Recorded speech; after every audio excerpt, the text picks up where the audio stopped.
Hello and welcome to Q&A Quest episode 249. I'm your host, still getting over a cold, Mike Apps, aka Wheels, and with me as always.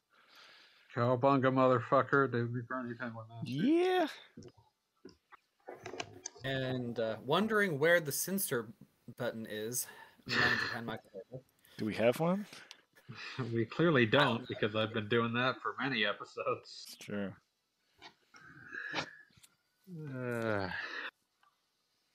So, how we doing? How's things been? What have we Pretty good. I am almost certainly going into the final level of Atelier Sophie 2 in a moment. That's been an odyssey of a game for you. Yeah, no, I mean, I hit the point where the screen flashes up a big, very obvious, this is a point of no return sign on Monday. Nice. And I've been spending all the time since then making sure I have all of the best equipment possible. And finishing up as many items as I can make, just to see if I can finish out the trophy list first. That's good on you. I figure I've got like 3 or 4 more items to unlock, and I've got all the equipment now, and maxed out everybody's relationship levels and stuff. Yeah.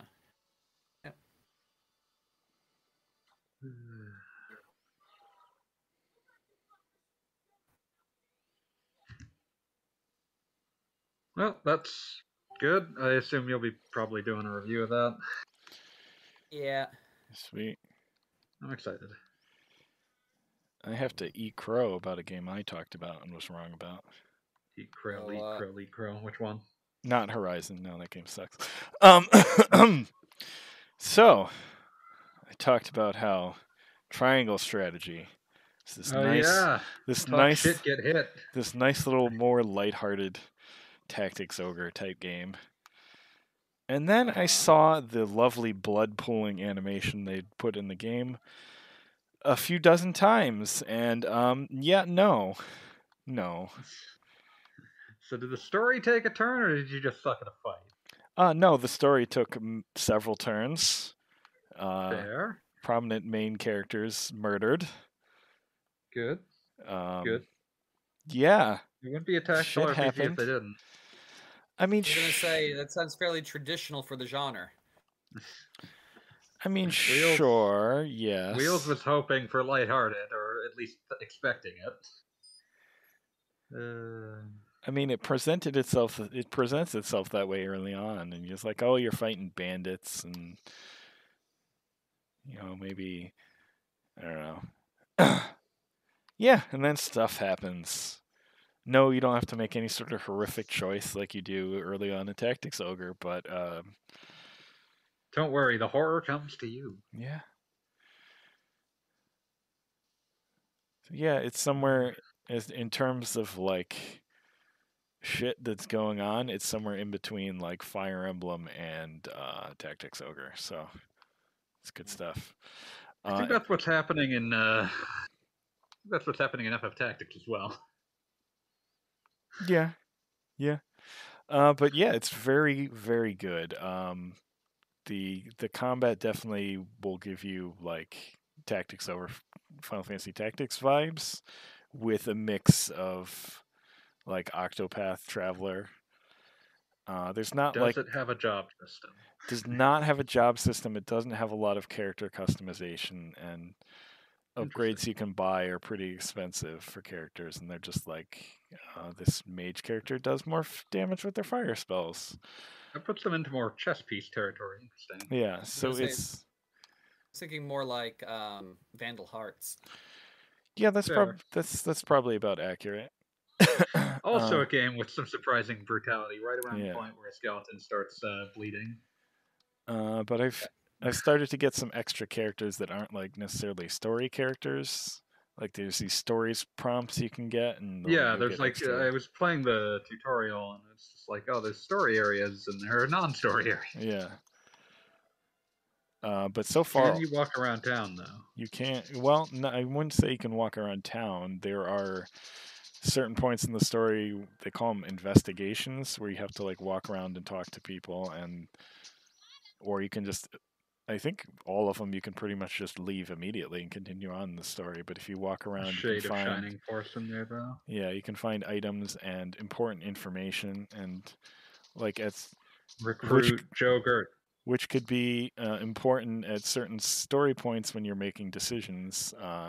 If you're lacking like certain information, you won't be able to convince characters that you should do different things. Oh, that's really cool, actually. Yeah. And this has only happened once, but there's this whole like decision mechanic where it's like you as the main character aren't making the decision. You're leaving it to like your party to make the decision, but you can try and convince them to change their minds and You can like influence them. yeah, so and like the decisions you make through the game and obviously the information you potentially have can like make or break those Does it have those any mechanic? things. Sorry. Go ahead. I was just going to say those decisions and the information you get can make or break whether or not you can change different characters' minds if you have your heart set on one path or another. And the first choice was pretty big. It was like, do you want to go visit this country, this kingdom, or There are the other 3 kingdom? countries. Which of them are you visiting Yes. now? But I mean, that's obviously that presents 2 completely different chapters. So Yeah, is there like a mechanic similar to like the Wheel of Fortune, like Tactics Ogre remake mechanic, where you could kind of go back to some of these decisions and branch them out, or not that I've seen so far. oh boy, people are gonna have a job replaying this one. Yeah. But it does look like it would be pretty painless to replay and get to not in terms of like the battles will still be hard, but like skipping cutscenes is quick. You can fast forward through scenes quickly.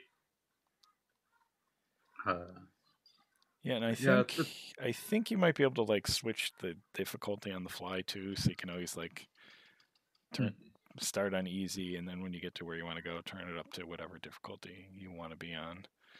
I think. Nobody quote me on that. I'm quoting that. I'm right. I am chiseling that into a stone right now. I do find myself appreciating that,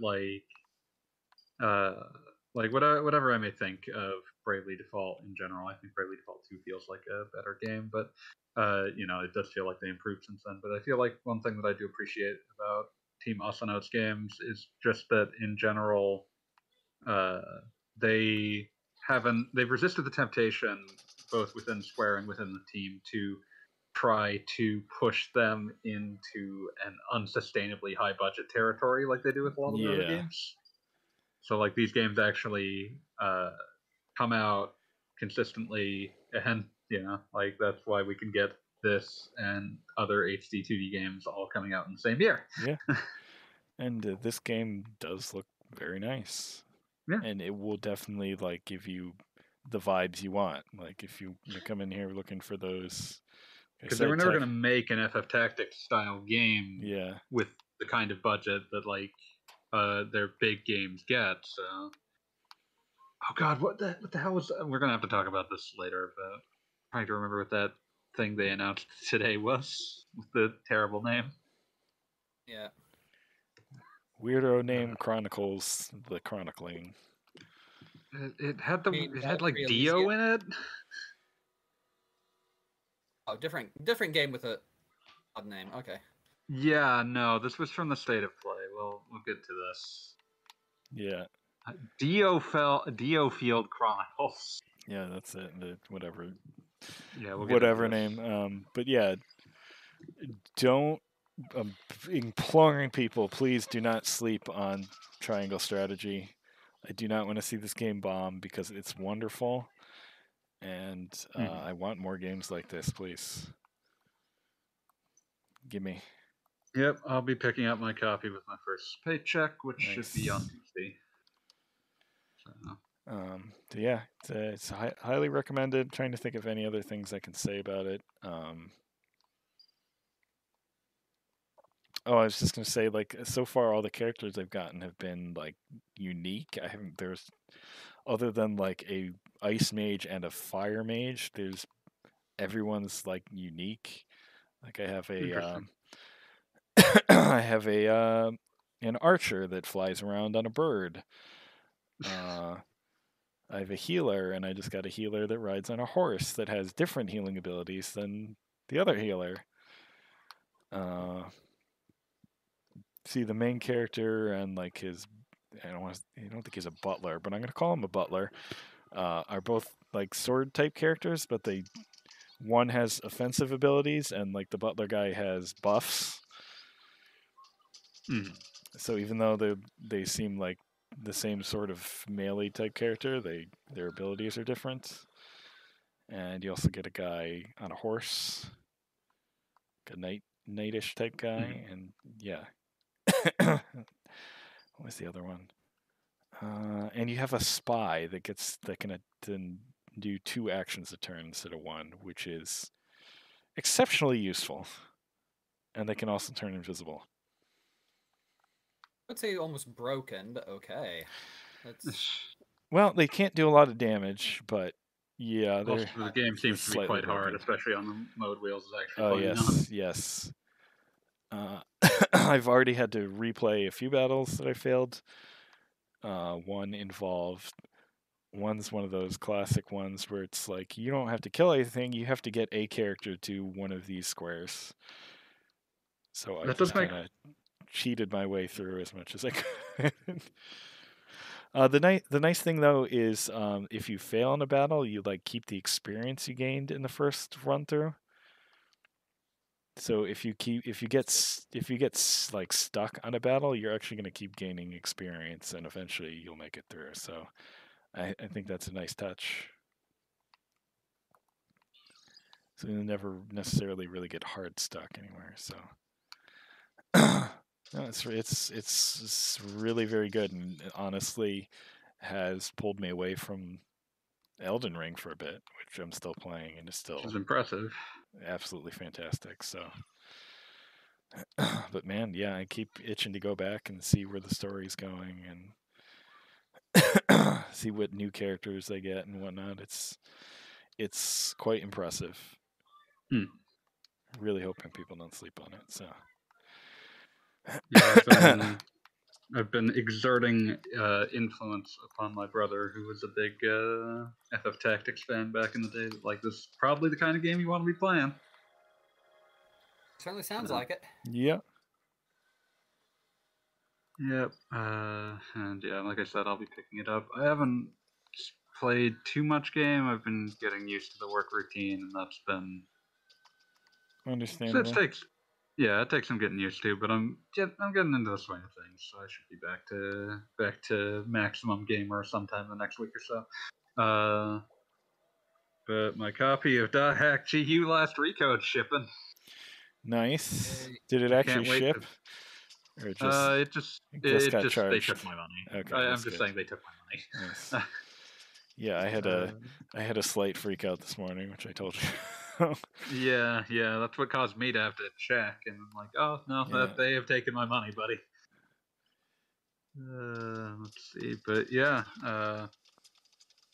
that's happening.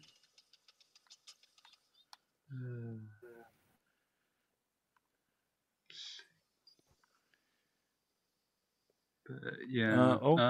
Chat in from Chaos in my channel. Will Square Enix ever be satisfied with the sales, though?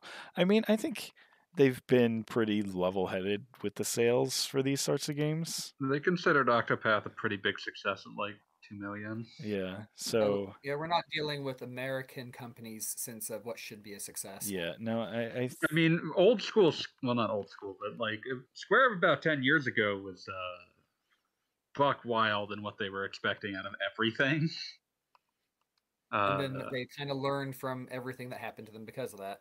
Well, also they had a change in CEO, which is also probably a big part of that. But yeah, they seem to expect these to sell like probably 1 million or so, and I think that's an achievable goal for Triangle Strategy if word of mouth spreads for it the way that it ought to. But yeah, it's nice that we can get these kinds of like mid-budget games where even if it doesn't sell to expectations, no one took a bath on it. Yeah. Mm-hmm. But yeah, I should be monitoring the Twitch chat in our game room. But yeah, Last Recode. That's gonna be coming sometime next week, and I'll probably 100% all those games again. Nice. So I've done that in the past more than once. Well, I really like .xgu. Same. Uh, I do have to talk about what I'm playing real quick because yeah. Square Enix actually gave me early access to. That's not what I'm playing now. This is actually out now, but they gave me early access to try out season 2 of Final Fantasy First Soldier, the Battle Royale. Which added some nice tweaks and additions, including like Bahamut randomly casting Mega Flare at points during the match, which is pretty cool. Just to add some spice here. Spice things up, yeah. But they put in a bunch more like cool costumes and stuff. And I just saw today they added like a Yuffie costume to the shop. So, that's how you do it. Yeah, it's a fun little mobile battle royale, and I hope they keep tweaking and updating it. And I've been pretty pleasantly surprised with it so far. And the battle pass for season 2 is a lot better than the one for season 1, which I don't think I even bought because it had the same problem that the Halo Infinite multiplayer one did, where yeah, this is technically a battle pass, but I don't actually want anything here. This is all garbage. Yeah, Halo Infinite, I feel like it sounds like it's kind of also being done in that seasons are longer than usual for these things. Yeah. We'll see how that gets fixed, but oh yeah, didn't the Chocobo GP come out as well? I think that's tomorrow. I think it's the 10th. Oh yeah, they really slammed together perhaps too much. Probably. Perhaps they should not have done quite so much. Yeah, but I need to try that out as well. They're gonna have like a light version of it. Yeah, So yeah. That looks fun. Free to play, baby. But yeah. But yeah, this game is fun. Although I almost wonder if they should just like, they should have just made like a all-around Final Fantasy battle royale instead of something specific to Final Fantasy VII. But whatever. You know that eventually it's gonna morph into that. Oh, probably. You'll get your fucking Terra costume eventually. Yes. Terra Royale. That feels like kind of the opposite of what Terra as a character wants. Like, just conceptually. Listen, like the one thing none of this is supposed to make sense, okay? I'm just saying, like, the thing that I'll give First Soldier is that this is 100% something Shinra would do. Yes, and they totally tried to fit it in as something, like, that would actually fit 25 years before, and yeah, like, it 100% makes sense that, like, Shinra was just like, all you fuckers try to kill each other. Well, I think it's supposed to be, like, a simulation as well, but yeah. Still basically the kind of thing they would do. Oh, for sure. The only reason that they wouldn't just have people actually kill each other is that they want more than one soldier at the end of it. But, yeah.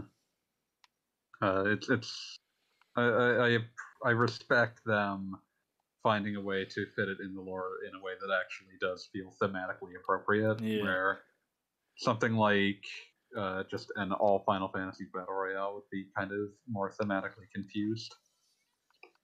Not that that matters too much for a cash grab, but at least this is a cash grab with some degree of dignity. I mean, Dissidia. Yeah. Speaking of cash grab with no degree of dignity. Yeah. Oh god, that wasn't a person.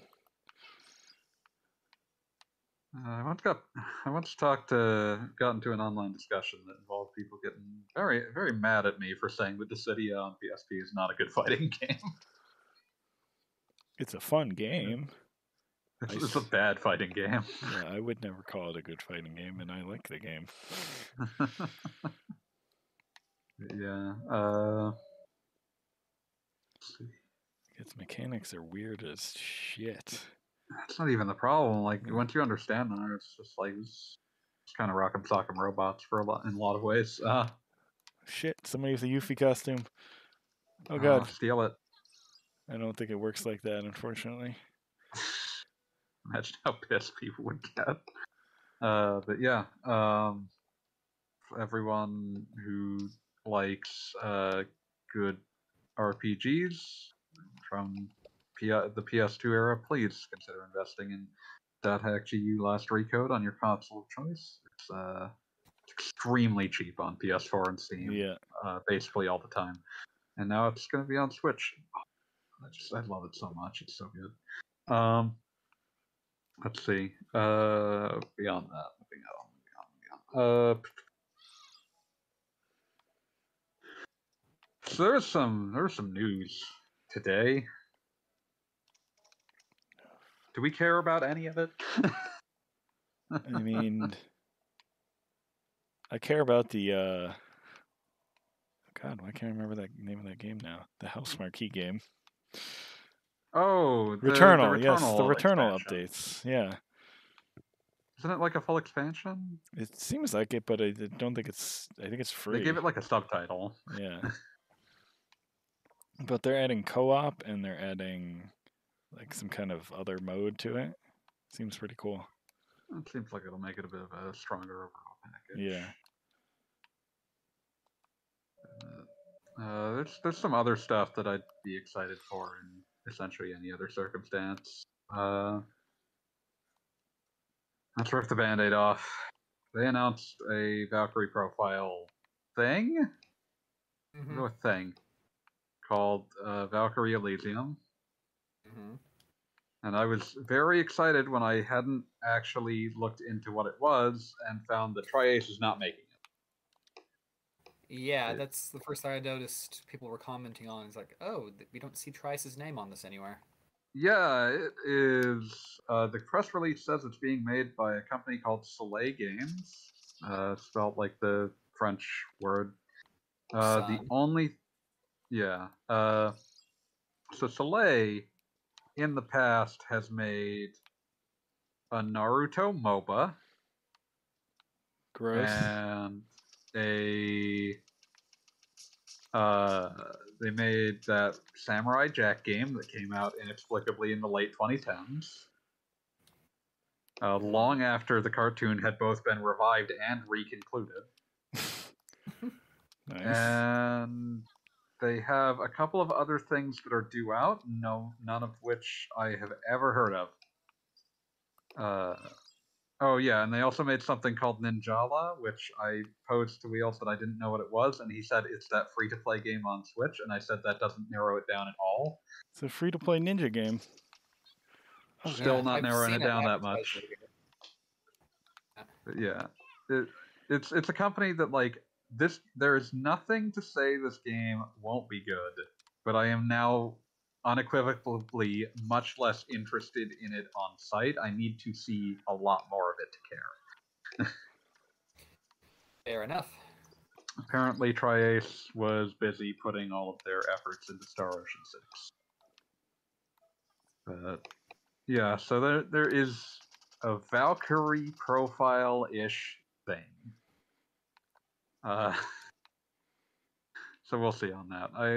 Hopefully it's good, but I'll see. I wouldn't even trust it to be good coming from Tri-Ace, but I would trust it to be interesting, which I can't feel like I can trust as of now.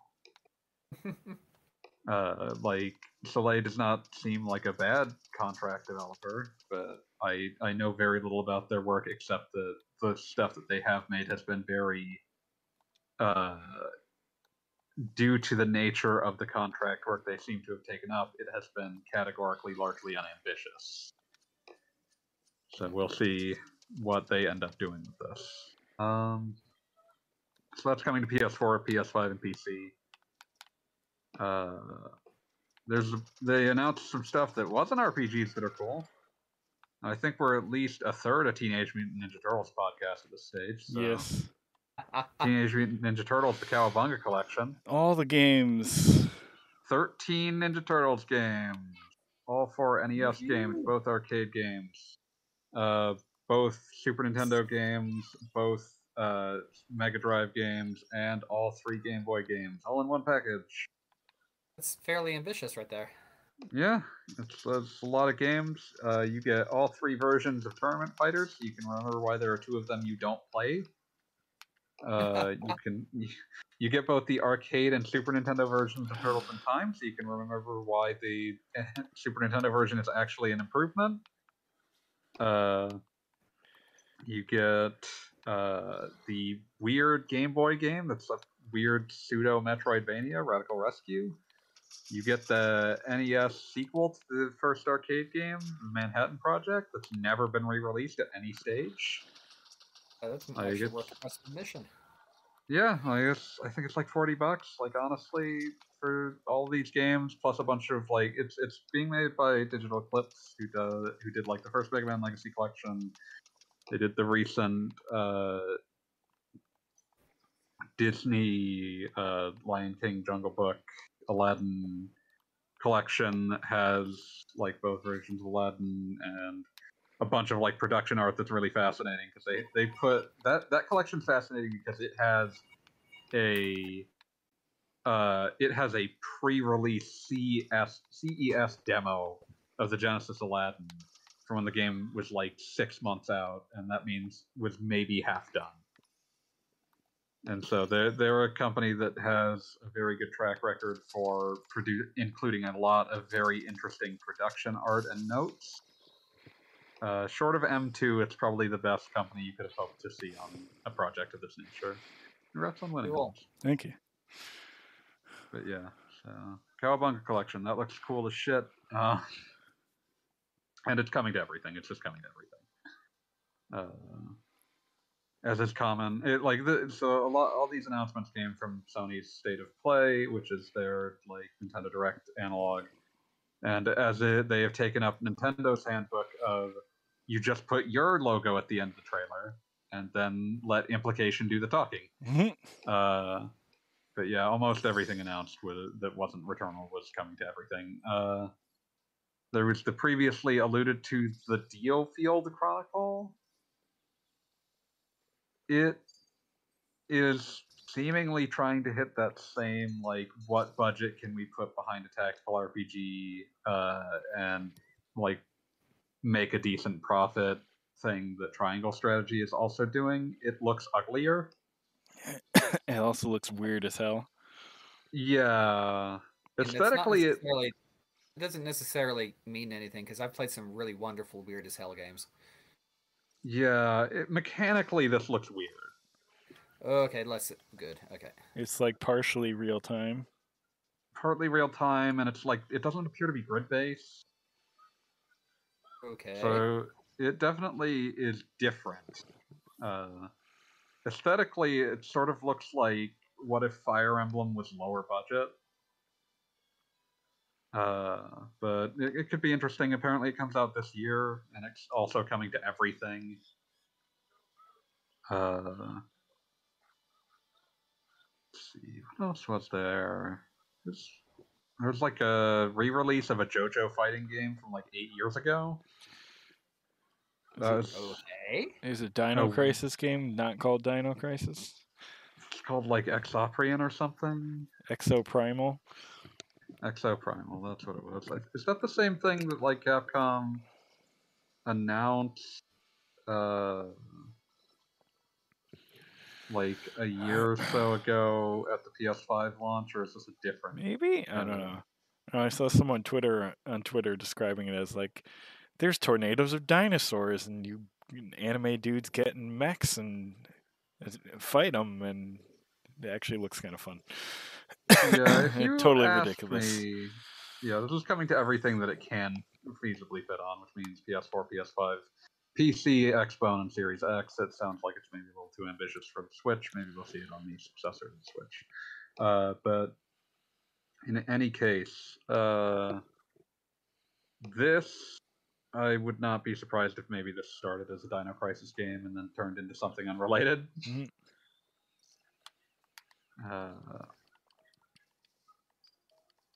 Like, Dino Crisis was always kind of a confused,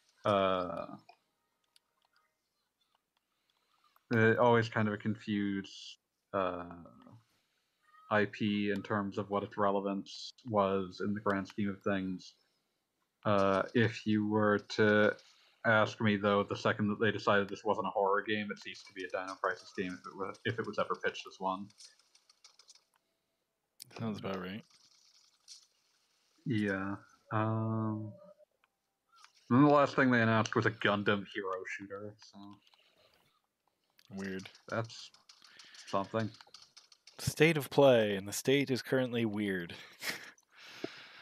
Like, it has like the same problem that all the state of play things do, where like Sony doesn't believe in these things enough to actually put like to actually announce something important at them. Yeah. So like, at a Nintendo Direct, you might see like a new Mario game or a new Zelda game or a new Kirby game or a new Xenoblade or whatever. You might see like an A-list franchise. You don't see those at these. Yeah. They just don't happen. I remember one of the games, I forget which one it was they announced, was like coming in 2023 to PS5 and PS4. Yeah, that was Exoprimal probably. Was it? Yeah, okay. That's coming to everything. Uh, But yeah, like we're Joe going to be asks seeing any PS4 word games on first. RE8 DLC, and no. Not a word. You'd have heard about that. It would have been what I opened on because I would have been losing my shit. So,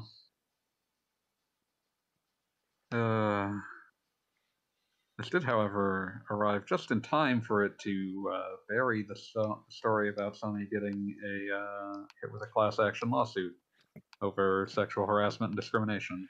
Oh, Jesus. Oops.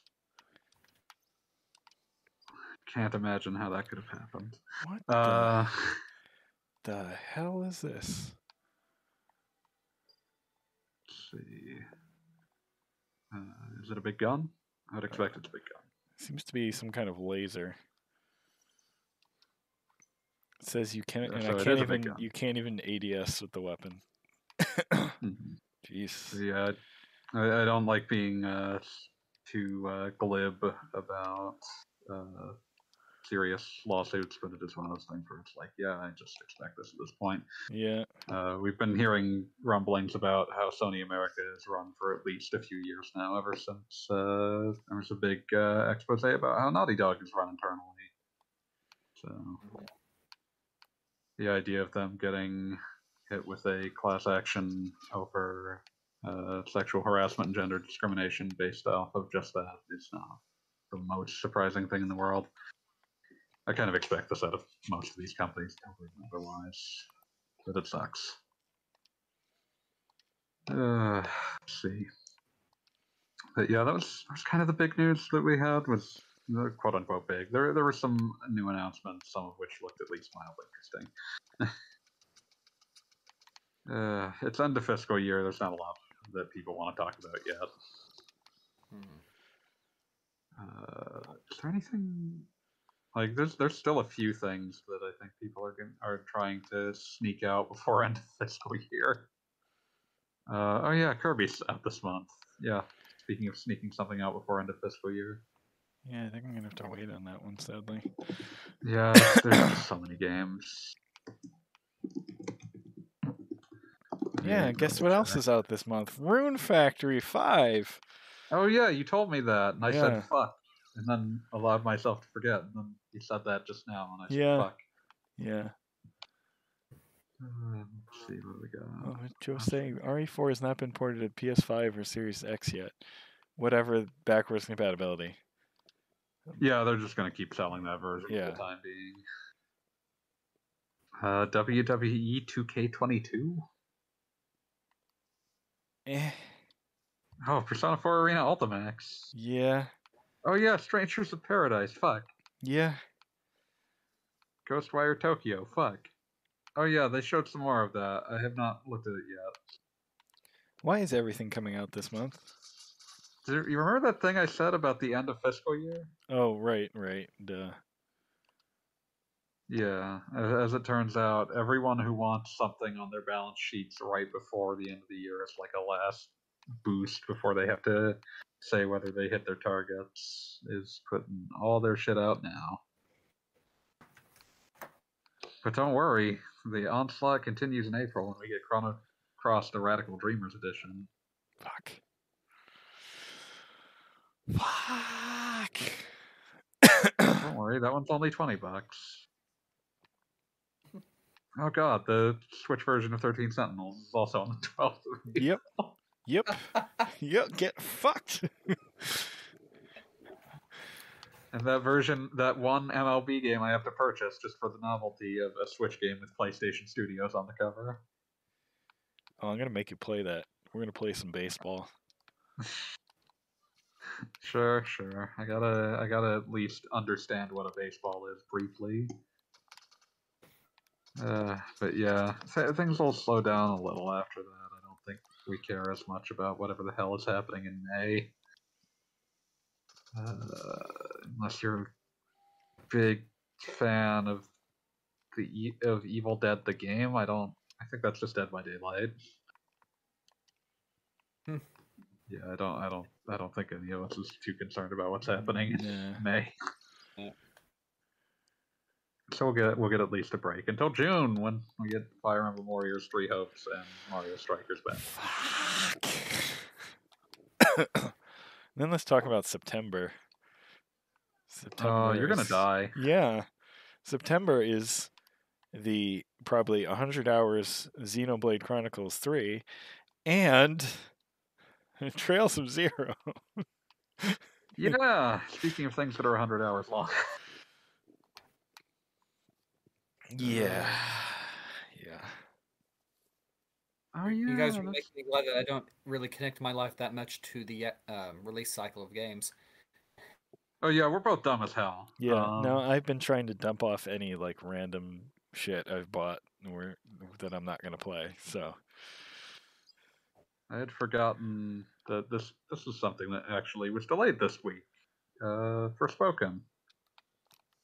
Remember that thing? yeah. No. It got pushed into October.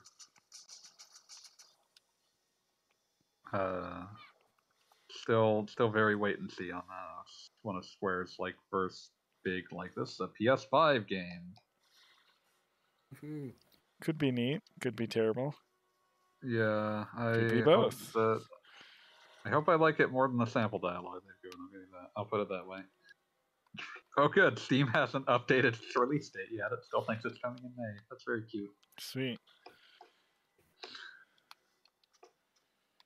Yeah. Oh, did we mention the delay for Advance Wars? Yeah, that one, I don't blame them, but it kind of sucks. Yeah. So Advance Wars will to be doing fun World War III. Yeah, so Advance Wars Reboot Camp got delayed indefinitely. They not in the sense of we have no plans for it, but in the sense of they are not ready to begin talking about that game again. If anyone remembers the first Advance Wars, well, that had a rocky road in the U.S. as well, coming out on September 10th, 2001. So, yeah, that's a spicy meatball. Yeah. Yeah, hopefully that can for a multitude of reasons, circumstances improve in such a fashion that game does not feel awkward to release sometime in sooner than later. Yeah. But it does like it did when this happened. It made me think like, oh, maybe this is part of why they don't lean on this franchise much anymore. Like they don't want their games to be in a category where it can suddenly feel very awkward to release them. And Advance Topical Wars in a is wrong way. yeah, and Advance Wars is one of their few franchises that can have that happen to it. So it definitely is one of their franchises where they would very much like it to never happen again. Mm-hmm. And that's one of those things that's gonna, like, no matter how well or poorly Reboot Camp does, that's probably going to make it more of an uphill battle for them to do more Advance Wars after this, which is a bit of a shame. Yeah, I feel bad for the team that worked on that. Yeah, I believe it's a Way Forward thing. Yeah. Those poor blighters. Well, hopefully it turns out well in the end. Yeah, I'm sure it'll be a great game whenever it does come out. Also, I did not realize this. Apparently, the original Advance Wars didn't properly come out in Japan until like years later. Really? Like per what internet resources I can find, it was only released as like a 2-pack with Advance Wars 2 in Japan. Huh. Like maybe I don't know if Gaijin's ever actually seen individual cartridges to prove or disprove that, but No, actually, the only ones I can think of were 2-packs. I never really thought about it. yeah, apparently Advance Wars 1 and 2 were made just for the Western market, and then they bundled the two together to release them in Japan, like a year after Advance Wars 2 came out in America. So that's not something I'd realize. That's such a strange choice to make, because like up through like Game Boy Wars 3, which is like a late so a pretty late Game Boy game. Oh yeah, None of had these really, really long wait times for the enemy turns. Ooh. Yeah, like up until that point, there had just never been a North American one, and then suddenly they made one that only came out in North America at first. I have no idea what happened there. Weird. Somebody thought, hey, those Americans really like their wars, don't they? Let's give them something cool. Make Yeah, it hit. it's just weird they did it. They didn't localize like a prior game. They didn't remake a prior game. They just made an entirely new game. And we were like, yeah, maybe we'll put this out in Japan eventually. Smoking Joe 86 says Emily the show is somehow more boring than watching baseball. I will destroy you. Wheels is. Oh, I need to check what the other episodes of the Dave Steve documentary are like. That first one. I haven't watched that yet. Is it good? Well, I'll just say that it starts with John Boyce talking about like the coach of the team he was on, who was known for telling inspiring stories about his time in the Vietnam War, who was then fired when it was found out that he had not, in fact, served in the Vietnam War. Just the opening of that truly bizarre story. Just a taster. But yeah. So that's very good. It's very in line with the Mariners documentary, but it's focused on one man's desperate push to try to get a no-hitter. Interesting. Which he comes close. Even in the first episode, he comes close to like multiple times and gets into like 7th or 8th innings, and then loses it, which is always a rough thing to see. Yeah. But yeah, that's a real good one. I think you'll have a great time watching that one. Well, the Mariners one was amazing. One of the best sports documentaries. One of the best sports documentaries. A brisk 3.5 hours, I think. Yeah. Yeah. As it turns out, baseball's the sport for RPG nerds. It's just full of stats. Yeah. Let's see. Oh, they also briefly take a sidebar to complain about how the way people vote for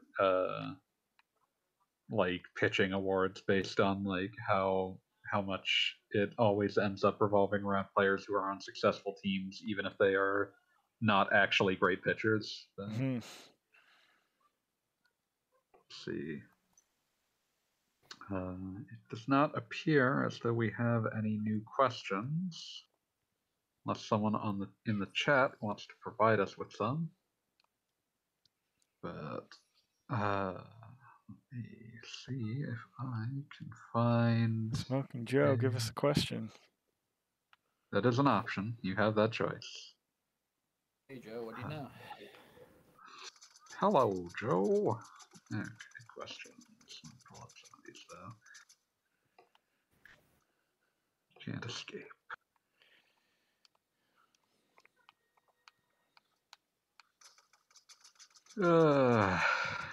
Here's one we can all think about while we wonder if anyone else will ask a question. One from Fireminer's Big List, number 125. What are some popular but not too popular video games that came and went like the Mii? I'm trying to think of like gaming fads. I usually think of these in terms of like mechanical constructs rather than Like the e-reader cards. Oh man, those were kind of a like mid-sized deal in Japan. They did not take off at all in the US, but Yeah, I know plenty of games that had them for Game Boy Advance, especially in connection with that. yeah, like there are GBA games that still have the support for those in like 2005 or 2006. Whereas in the US they like put the e-reader out in like 2003 and then they never heard from it again.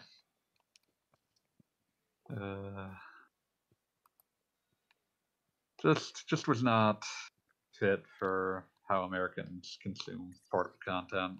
Slightly too inconvenient. You weren't gonna run into enough other kids who had GBAs and link cables that you would actually trust with your cards to help you get to unlock all the garbage in your games that you picked up. Mm-hmm. Yeah.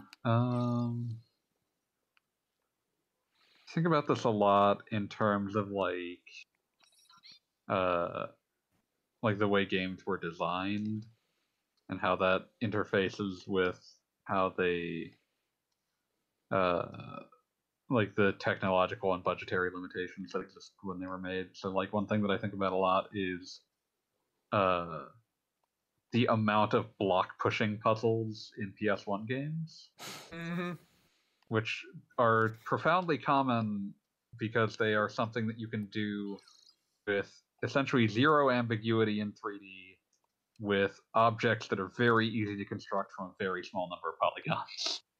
Yep. So you tended to see a lot of those in that era. And they rapidly fell out of favor because they were very common and people got very sick of them very quickly. But if you play a PS1 game, any given PS1 game, you'll probably run into more block pushing puzzles than you had thought about in the past 20 years. Oh god, 20 years ago was 2002. You were already playing PS2 games at that point. Well, hey, you want to feel old? No. So the opposite of that. I saw the new Batman movie. Yeah, the Batman. I hear it's very good. And yes, it's actually possibly the best Batman movie. But there is a flashback to like, Bruce Wayne's dad doing like a campaign in Good old Thomas Wayne. in the good old days of 2001. Oh boy, not ready for Batman to be basically my age. So yeah, there was that. If Batman's like 10-ish when Thomas Wayne dies, then yeah, he's about my age. Fuck. Yep. I can't look up to Batman anymore. But yeah.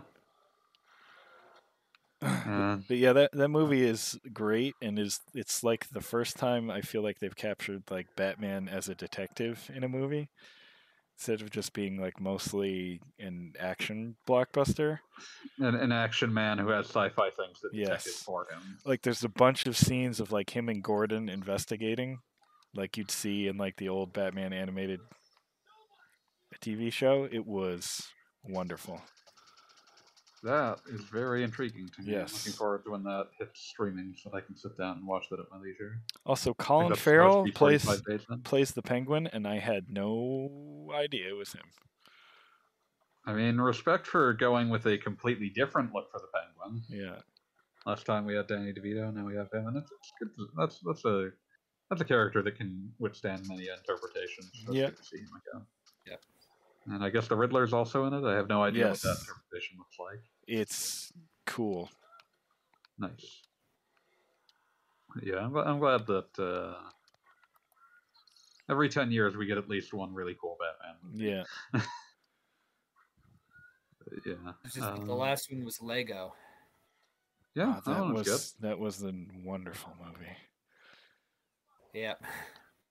So good. Was it here that we were having that discussion? Was it maybe during Shenanigans we were having that discussion about like when are they going to do a non-serious Batman? And I can't remember who I was having that discussion with, but I just responded they did. It was the Lego one. I think it might have been me. Yeah, that sounds right. I was probably I was reminiscing surprised about. I had to remind you of that movie. Yeah, I was reminiscing about Batman: The Brave and the Bold. It's a wonderful Yeah. show. But yeah, I'm glad that like they I can still do, remember like, laughing so much when the Joker was talking about every single villain he had gotten together for the assault Oh on yeah, Gotham. that's so good. And the pilot he's talking to is like, "You made some of those up, right?" Nope. Yeah. No, they did not. Nope, not a single one. Nope. Yeah. Good old Calendar Man. I do. Oh, that's something I need to. I want to bring up here. Calendar in Man? terms of Batman: The No. Long Halloween. no, Okay. I like that. That's a good arc, but that's not what I'm talking about. He was talking about popular but not too popular video game things, and all I can think of is like the mid to big budget license game that comes out alongside a movie is Dead and Buried. Yes. Yeah. Like in like the mid aughts, there would absolutely have been a game where I was playing Robert Pattinson Batman that would come out like a week before the movie. But we have long since left that world behind, and How about a nice There- Arkham port for Switch? I'm kind of surprised they haven't tried it. But Is the Batman linked to the Joker movie? No, it is not, Joe. I think I think No. we're better off that way. Yeah. Genuinely, I think the thing that is good about DC's current strategy is that not all of their movies have to be related anymore. Yeah. Like you can Not that have they a were joke. really related to begin with. I mean, they were trying for a while. Like Man of Steel launches into a series of movies that are all like correlated in a fairly like Marvelian fashion, but You just know, didn't quite know what they were doing with it. No. I mean, it was more just that they wanted the kind of control over like style and tone that Disney has over Marvel, and then they didn't actually exert it. Yeah.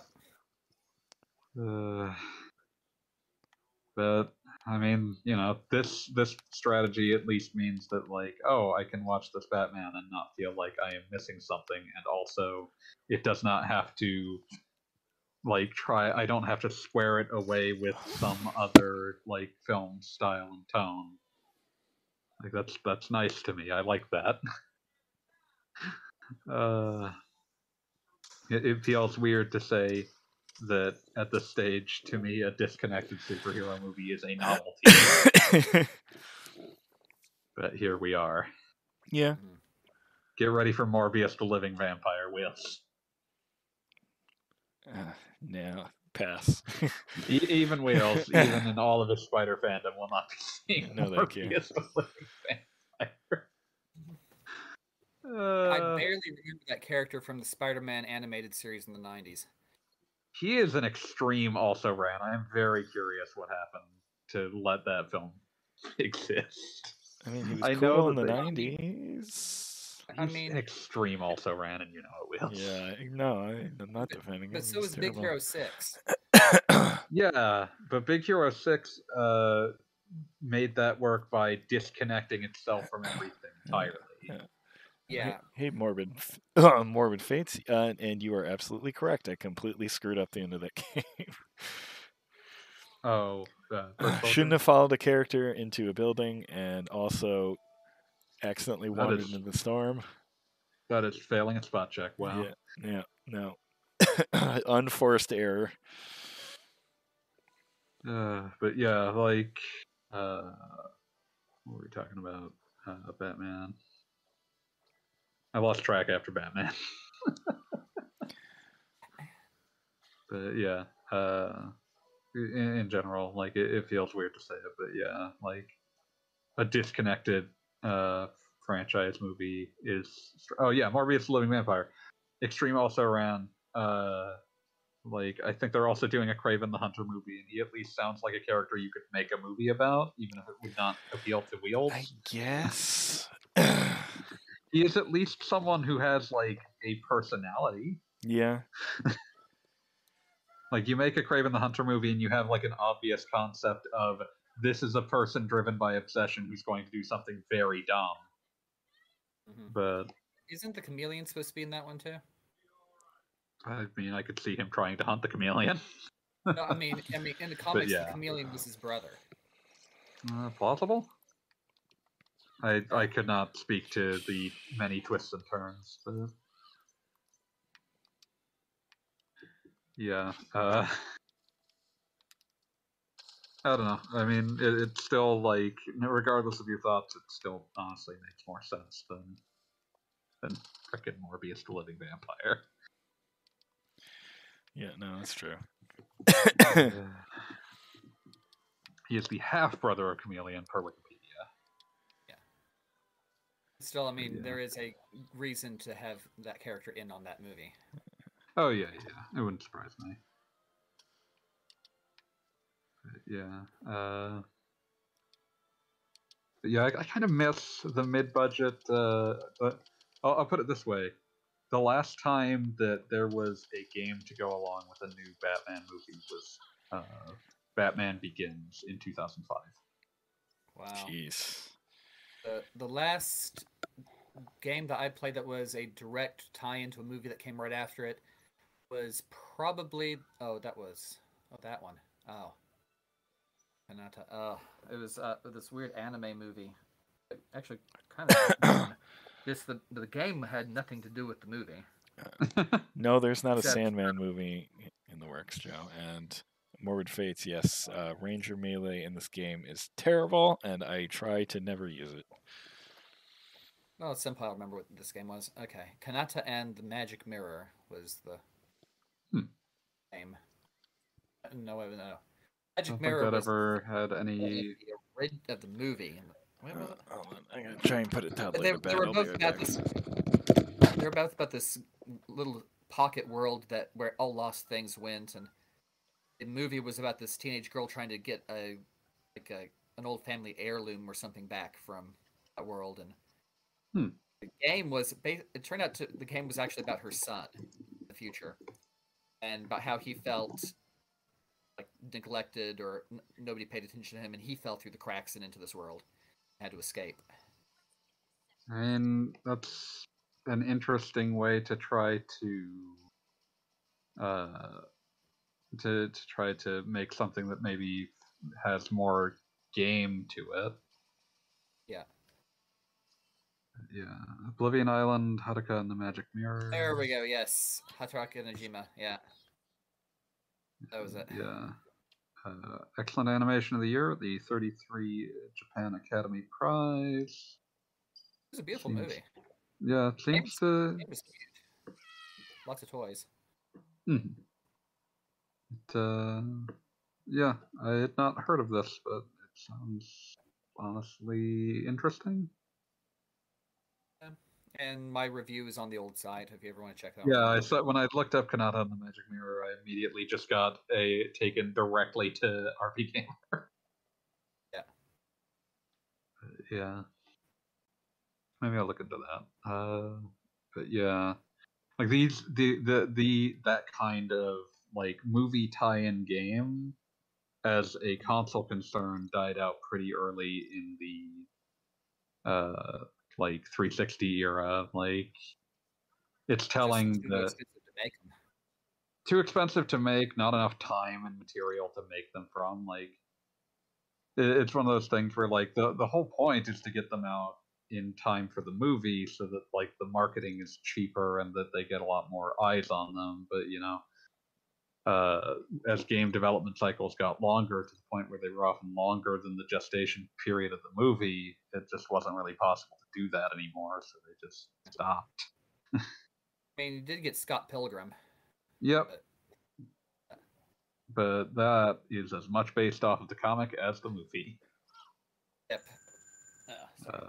It's pretty like for like on the comics art style. Yeah, I mean, that one at least had a lot more to draw on than your average tie-in movie did. Mm-hmm. That's an interesting movie, just because I don't know if you read the comics or saw the movie. I have no idea how much exposure you had. Oh, I've got the comics in Japanese. Did you read them though? It's actually in Japanese. Interesting. I wonder how good the localization is. Probably pretty good. Pretty good. My girlfriend at the time tried to read it, and she was trying to puzzle out the references to Chrono Trigger and Metroid. But yeah, like if you never saw the movie, it kind of follows the comics pretty directly for the first 3 volumes, and then because it needs to be like I think it was they started making the movie and the 4th volume came out while they were making the movie, but the 5th and 6th ones were still in the planning stages. So everything beyond Part 4 was completely different. Yeah, although they discussed it with Brian Lee O'Malley, so they it was a very thought out. It was its own take, but it was a thought out version of its own take.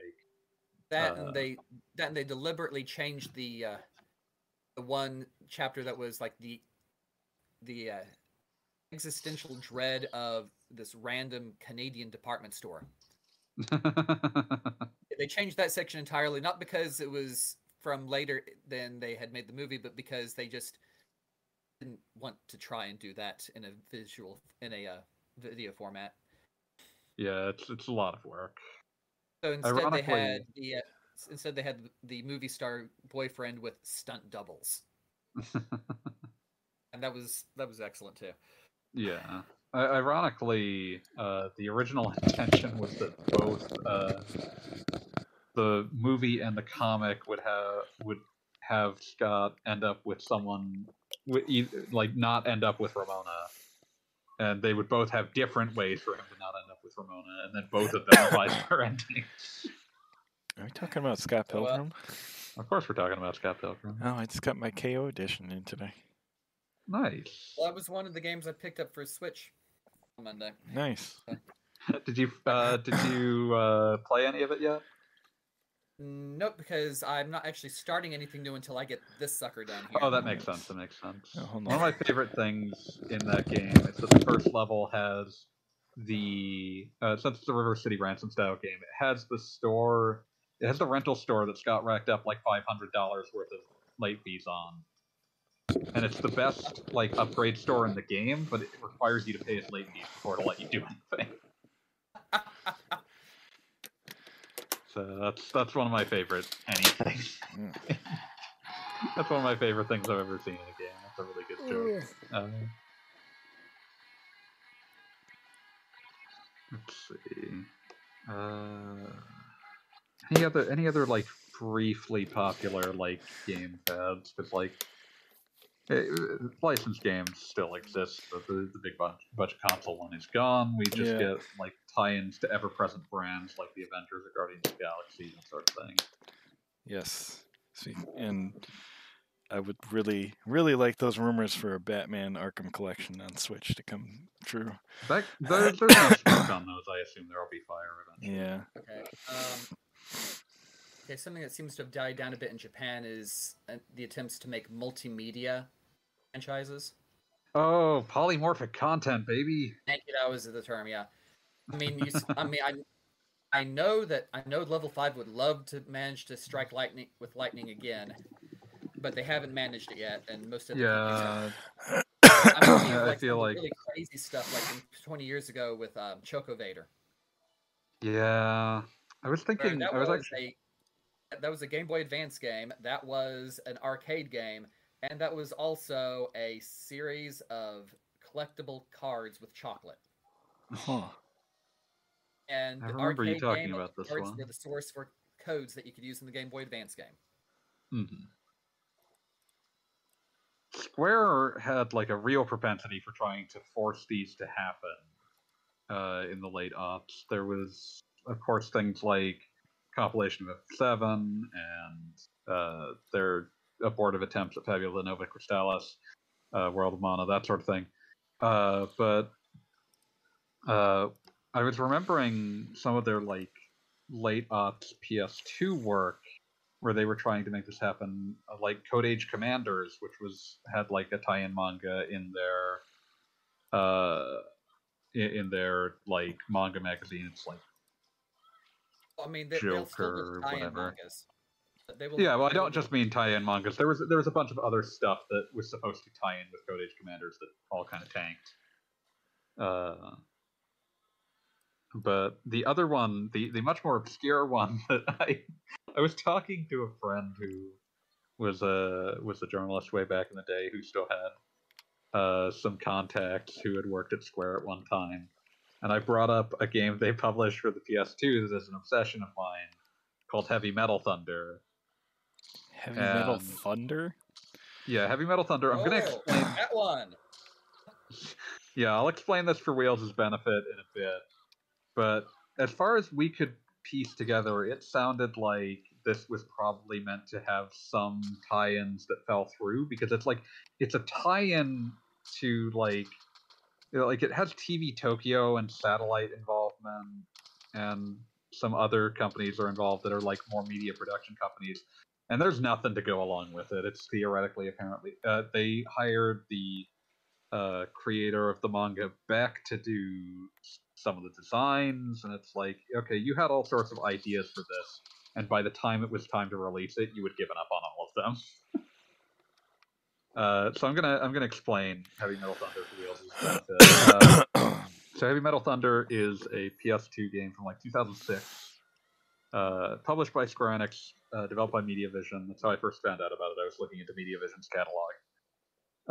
It has a soundtrack with a bunch of tracks by weird J-rock bands with names like Sex Machine Guns. It's not even weird by Japanese standards. Oh, not at all. But you know, it's an incredible name by any standard. But yeah, Heavy Metal Thunder is a like game. It's like a robot wrestling game. With I'm just going to read Wikipedia's plot summary description verbatim. It's not a summary; it doesn't really give the full thing, but it's one of the most incredible sets of sentences you'll ever hear. The game is set in a fictional Japan in the year 2980, in which competitive fights between radio-controlled robots have become a popular sport called Robotress. The player takes on the role of Denki Akihabara, a high school student whose family runs a butcher shop. Denki decides to become a Robotress master after learning about Heavy Metal Thunder, the world's strongest robot. At the beginning of the game, he received a robot and an invitation to the Titan Fight tournament from his father, who is actually the world champion and owner of Heavy Metal Thunder. The Titan Fight is a competition in which losing robots are destroyed and their owners buried in Death Island. The plot spans roughly 30 years in total, with Denki over 40 years old at the end of the game. Huh. Lot to unpack. Huh. That's even weirder than I remembered it. Well, Love to be invited to a death tournament by my father, who owns the strongest robot in the world, and also he knows that if I lose this, I get sent to something called Death Island. But yeah, this game tanked. This was a PS2 game late in 2006 that sold 3,367 copies in its first week. mm-hmm. I don't know what they expected out of it, but I can't imagine any world where that was enough. No. Yeah, Mega Flare. As mentioned, I spoke to a friend who had some contacts who worked at Square at the time, and he pinged them a message asking if they knew anything about this, and they said, "What the fuck is that?" So it was an immediate and precipitous descent into complete and total forgotten obscurity. Oblivion. Actual Yeah. meaning of Oblivion.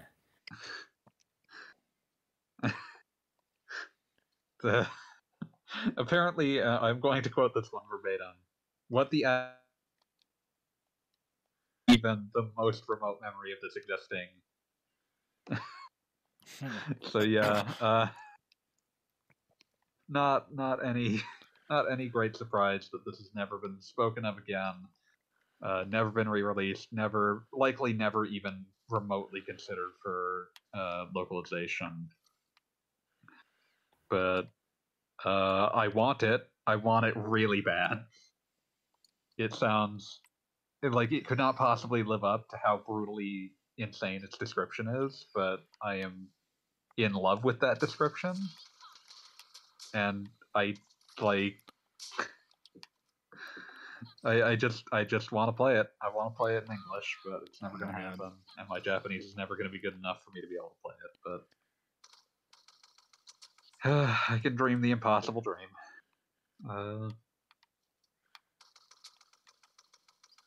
But yeah, and also I'm still just tickled by the name by a character named Danky Akihabara. But yeah, but yeah, like that polymorphic content thing. I think everyone realized that trying to manufacture that tends to end up with you spending a lot of money on projects that never sell, and that you kind of have to wait until something is successful and do it afterwards, or else you're gonna put yourself on the hook for a lot of money. Yep. Which is why I'm amazed that Level 5 managed to do it twice. Yeah, like I can almost see why they keep trying to make it happen again, but I do feel like if they keep putting all their eggs in that basket, they're going to destroy themselves. Yeah.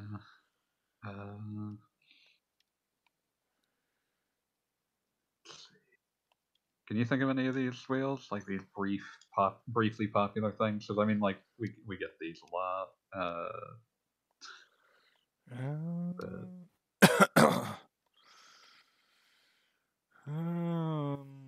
Nothing coming to mind. No.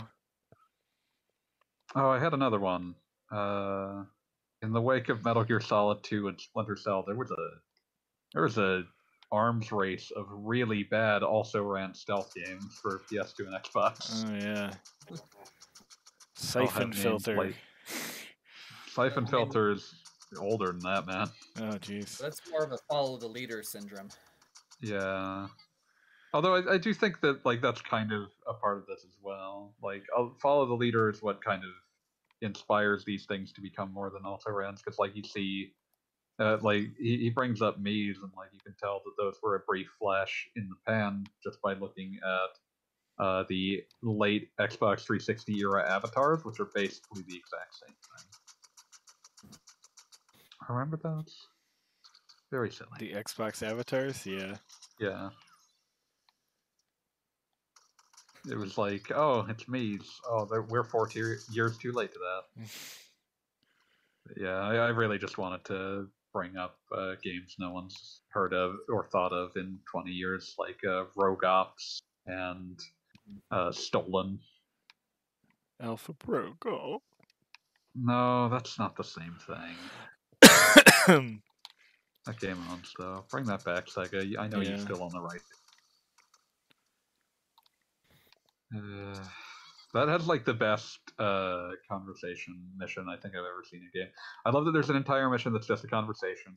I love that entire conversation is just you trying to grill a gelato salesman to see if he's like secretly like a spy, and I love that the entire thing is the game daring you to pull a gun on him because he's spending all this time like making gelato for you. And like, sorry, I'm ruining this punchline for anyone who's never seen it, but it's incredible when you see it in practice. But basically, he spends the entire thing like really conspicuously like working under the counter, and the game is just daring you to pull a gun on him.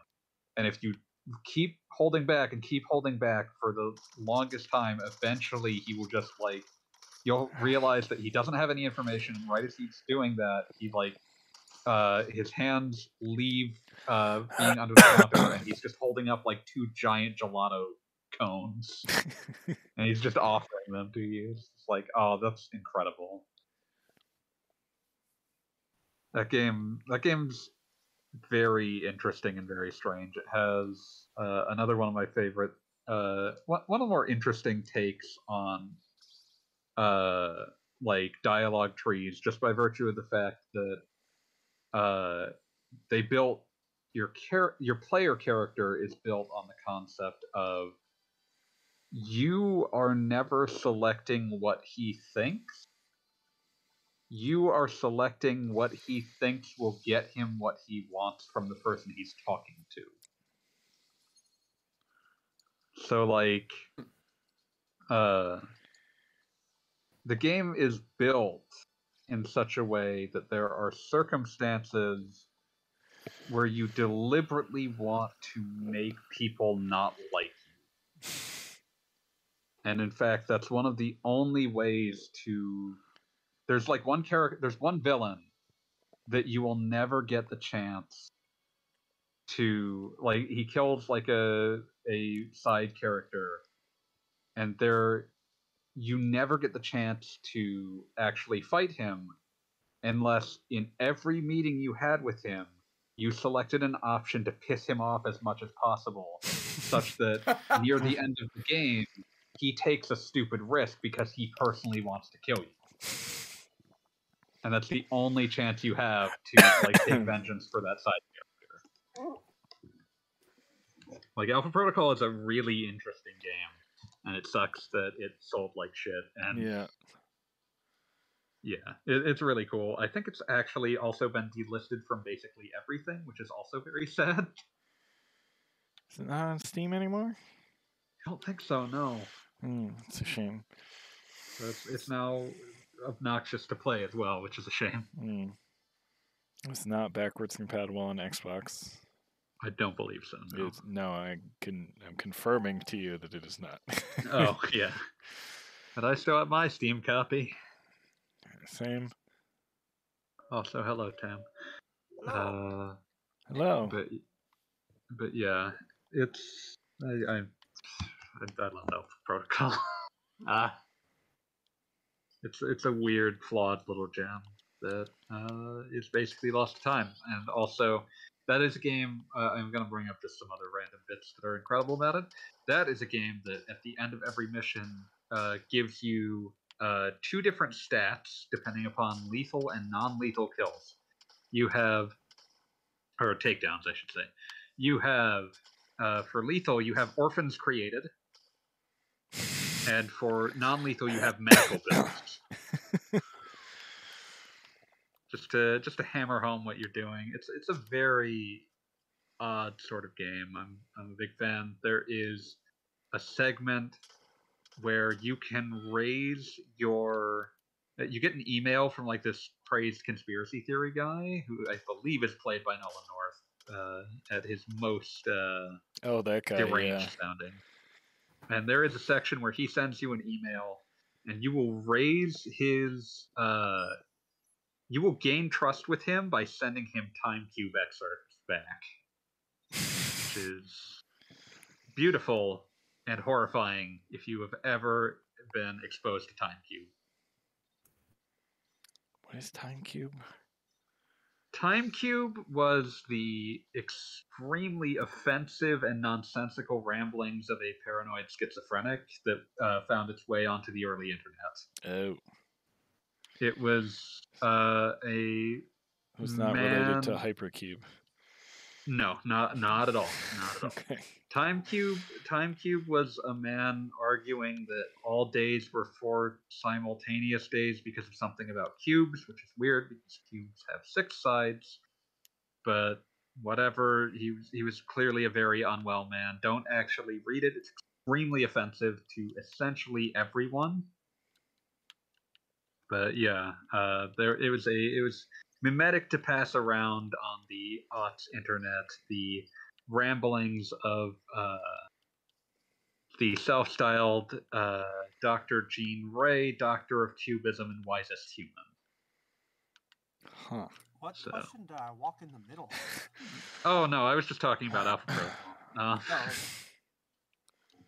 which references this daft, this tragic man's ramblings on the internet from the early aughts. He has since passed away, so he is merely tragic rather than tragic and also disseminating horror. Let's see, but yeah, can't think of any like briefly popular trends. Like we could throw to a degree motion controls in this, but I mean at the same time we're still seeing plenty of things that use them. We just don't use them as we've moved them off into their own places where they make the most sense slash have become unambitious in how to utilize them elsewhere. You see them still in VR, but of course, you can't purchase a Kinect anymore, so to speak. Speaking of the Kinect, that was actually very successful for a minute there. Was it? Yes. Oh, it was. No. Shocking. Let me 360 Kinect sales like that. That thing sold like that thing. Here is a Hollywood Reporter story from 2011. Microsoft's Kinect for Xbox 360 becomes fastest-selling electronic device in history. What? 10 million units sold since launch on November 4th. This was written on March 8th of 2011. So in 5 months, it had sold 10 million Kinects. Wow. Okay. People were very interested in this concept. Like, there is a reason Microsoft thought that it made sense to force you to have a Kinect with the Xbox One at first. Yeah, well, there was also the fact that some of the stuff they previewed during that E3 looked really, really promising until the final product came out and they all kind of sucked. It's one of those things, like, just generally a lot of smoke and mirrors shows up at E3 presentations, but that's even more so when there's, like, weird new technology involved. And Peter Molyneux. Yes. Oh, yeah. Although Peter Molyneux was also the person who responded to people asking if Milo and Kate was real with, "Oh, of course not." Which was impressive given that he did that at the E3 where it was revealed. Huh. Mm-hmm. It was one of those things where it's like, no, they asked us to mock up something that is like the kind of thing we'd want to make on Kinect. This doesn't exist. This doesn't work. But not everyone got that memo. Yeah, naturally, which is what Microsoft wanted. But yeah. The Kinect was briefly very, very successful, like terrifyingly so. And then, like, the bloom goes off the rose the second that you play it, and it's like, well, dancing's fun, and nothing else is. Say what? Sort of sports-like game that I liked on it. There was Kinect Sports, yes. Otherwise, I mean, there wasn't much. Yeah, there's some very bare bones virtual pets for it. There was the Kinect Adventure Suite, which is kind of Kinect Sports but worse. Yeah, I had the Adventure Suite. That I actually enjoyed that. Okay, maybe I have them confused. Like, there's one that's like, this is at least interesting, and there's one that's like, oh, this is just not great. And then there's just Dragon Ball Z Kinect, which is one of the most baffling video games ever made. Oh, there's the Star Wars one. Yeah, there's also the Star Wars one. That one's very funny, but not for reasons that seemingly wants to be. Yeah. It does, however, have the at the time endlessly memeable bits where it just has everyone dancing, and there is a fucking song called "I'm Han Solo" that is basically, I think it's just I'm riding solo, basically. Yep, it is literally, now that I am listening to I'm riding solo, it is literally I'm riding solo, except it says I'm Han Solo instead. Feels like it shouldn't have been in a released product. But yeah, didn't that come out like a year or two later? It would have been like 2011-ish, and I think I'm riding solos like 2010. So yeah, about a year or so. Oh no, I was talking about from the Kinect. Oh, Star Wars Connect? I don't think it was that far into the Kinect's lifetime. Kinect Star Wars, not Star Wars Kinect. Kinect Star Wars was about a year into the Kinect's lifetime, right as things were tailing off, people were realizing that through some combination of design disinterest and limitations on the technology, that the games were not getting better. But yeah, I'll just put it this way: the reception section on Wikipedia starts with the words, "The Han Solo dance in particular was considered an absurd addition to the game." That is the first sentence in reception. Mm-hmm. What's sad is that's what most everyone remembers it for. Yeah, like I've seen brief footage of the other modes of the game. They're not. They're honestly probably better off not remembering any of them. There's some other real late like Connect blank franchise things. There's Star Wars. There's the aforesaid Dragon Ball Z Connect, which is a truly ridiculous object that mostly involves you like flailing to make various hand motions that the game, it's entirely in first person, which is already weird and disorienting enough.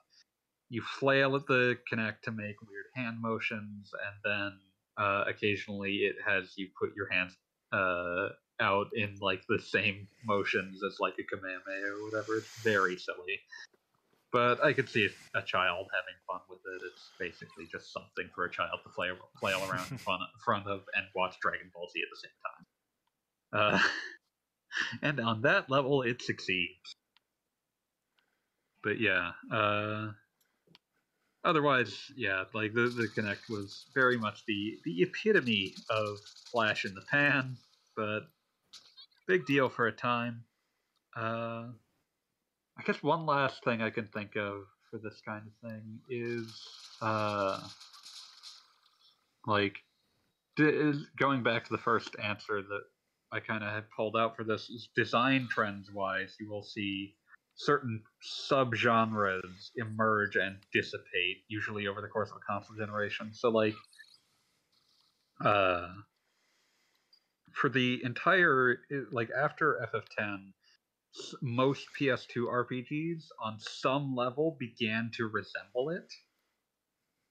And it kind of set the tenor for what a PS2 RPG was. But if you were to play a game like that on at this moment, it would feel weirdly dated, because it's like, oh, we only made this kind of RPG. Like, this was popular from the early aughts to the mid to late aughts, and then it just kind of went away and didn't come back. Mhm. So you get these kinds of like that kind of thing happens.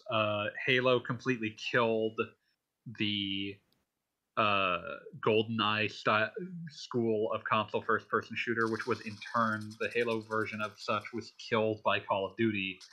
Like those kinds of micro genres start to like they just sort of they're successful for a while and then they just disappear.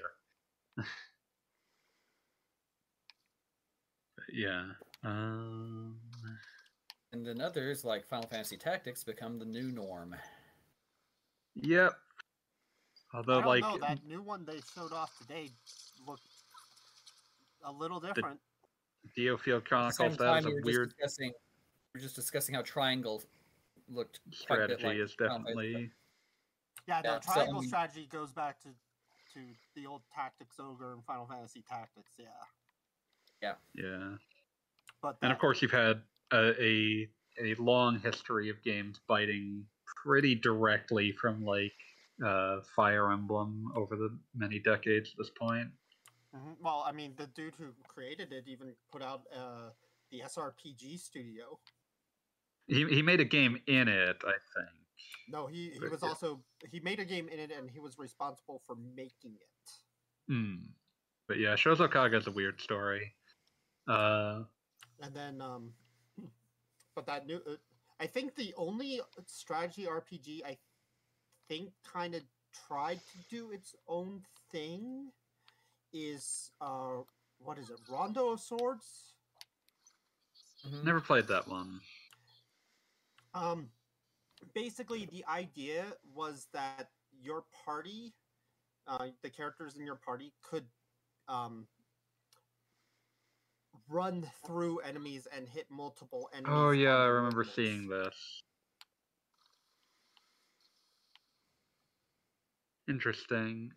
Yeah, like I feel like when you look at the strategy RPG subgenre as a whole, you tend to see ones that are the ones that are built off of the Fire Emblem school, where you see things like Shining Force and Super Robot Wars both cotton pretty directly from like old school Fire Emblem and then chart their course from there. Yeah, those are kind of the ones that are actual strategy, as in large scale battle, I guess. And then you have And the then more tactical, as in small scale squad fights. yeah, so then you get like the Tactics Ogre, Final Fantasy Tactics school that Triangle Strategy branches out from, and then you'll get the occasional like weird offshoots, like you mentioned, Rondo of Swords. There's also the brief period where NIS was doing these kinds of games but without a grid, and they had very strange limitations on what participants could do in battle. So you had like the invitation system in Makai Kingdom, or the like possession system in Phantom Brave, that sort of thing. And they kind of went away from that after a while. But it was an interesting like micro version of the genre that kind of went away. And then we have this new Diofeld Chronicle, or whatever it's called, that looks interesting. I'm not sure. I'm going to need to see more of it to see how it works, but I am very interested in it. And then but we also not as have. interested as Valkyrie. I'd be more interested in that if it was being made by Tri-Ace. But we don't know who it's being made by right no, now. we do. No, they put it in a press release. It's being made by Soleil. I was talking about this earlier in the podcast. Oh, okay. I didn't see. I was still at work and had to catch the news in between calls. Yeah, people found a press release where they basically said it's being made by Soleil, who hasn't really made much in the past other than like licensed games. So unclear. That explains why his wrist got a makeover. Yeah, probably a little bit. Hopefully it turns out well. It's just that it's very much in a case of who knows, instead of at least it'll be weird, which we would have been more guaranteed with Tri-Ace, but we'll see. But yeah, let's see. Oh yeah, has anything taken up the torch of Ogre Battle at this stage? No. I can think of 2 games for PlayStation that actually used a variation on the old Ogre Battle combat, where you just had the characters wandering, you set the characters to a path along the map, and they encounter things along the way. Mm-hmm. Thing is, one of these was a hero management simulator where you were an angel who was guiding 6 different heroes around a literal continent-sized map, which was actually kind of cool. And I'm not quite sure why one of my heroes managed to get executed before I could locate her. Incredible. Yes, I'm serious. I was like, apparently I was too slow locating this last heroine, and she was stuck in fantasy Russia, and she got executed. Well, rip. Yep. But the other one was actually the real life. Oh God, don't. The other one was actually the mountain climbing RPG. Oh, that one. One of your favorites. Yeah. Oh, I can't call it a favorite because it really had no story or anything, but it was in fact one of your favorites to bring up, at least. Ogre Battle as a mountain climbing simulation. Yeah. Yeah. So, the Price is Right meets Ogre Battle? I mean, Ogre Battle as you had groups of 4 mountain climbers going up along the mountain and different routes that you could choose, and they were encountering monsters that were basically the physical incarnation of things like hypoxia and landslides and crevices, black ice, altitude sickness, and then a whole host of undead things that were the remains of former mountain climbers. Let's see.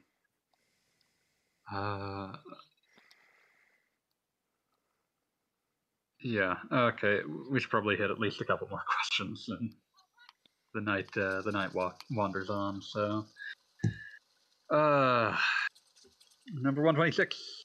What really happened between the 7th and 8th gen that made more Japanese developers release their games on PC?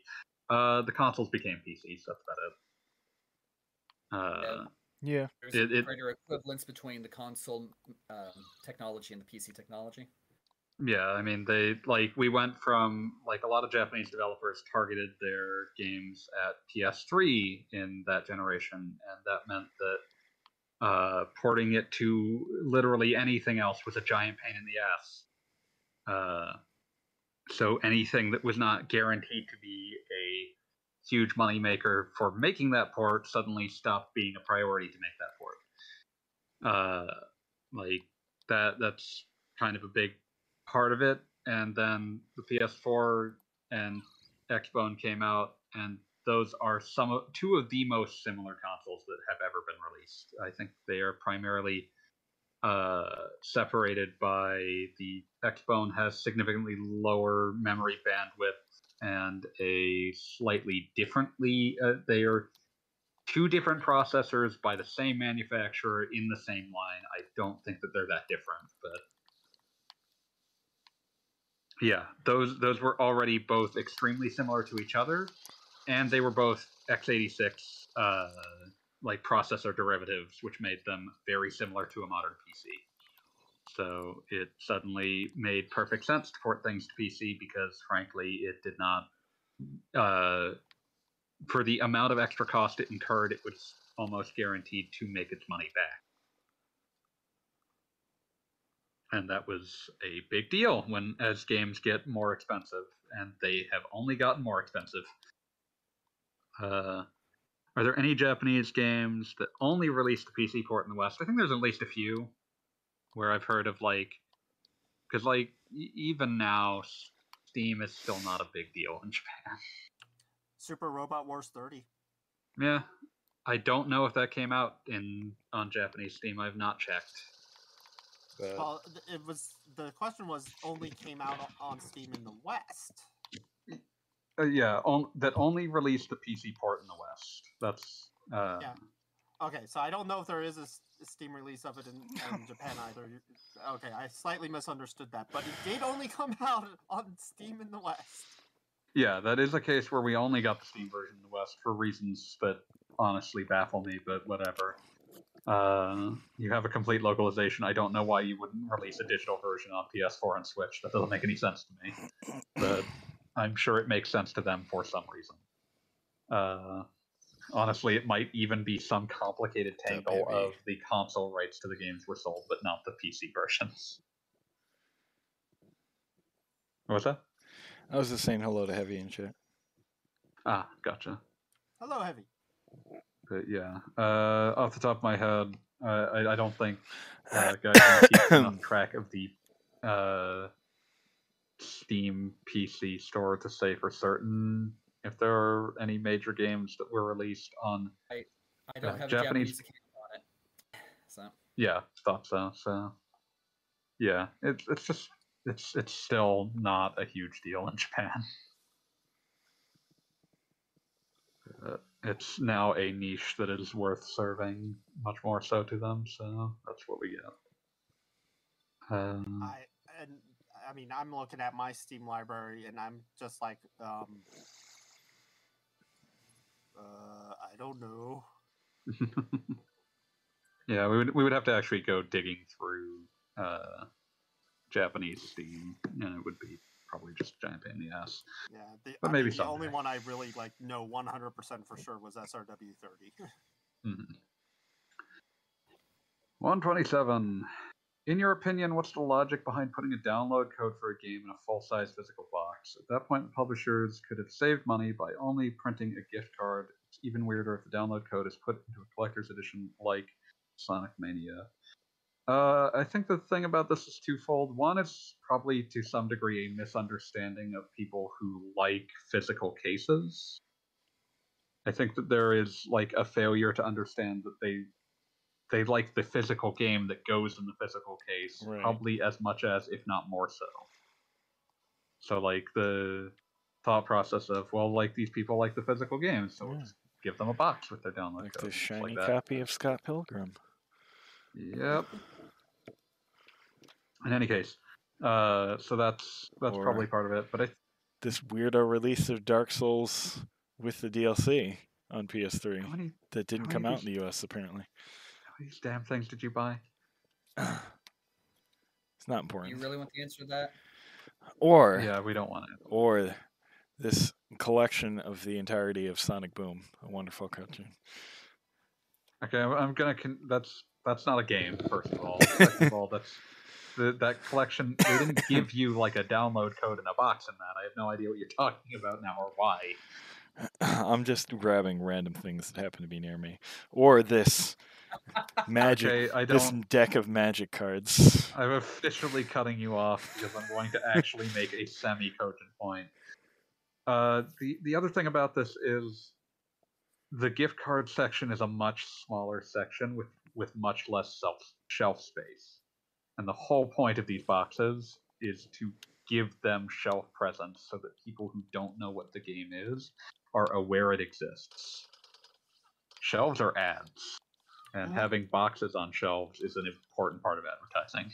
Yeah, because it's easier to stand out as a larger box on a shelf than it is as a much smaller gift card on a shelf.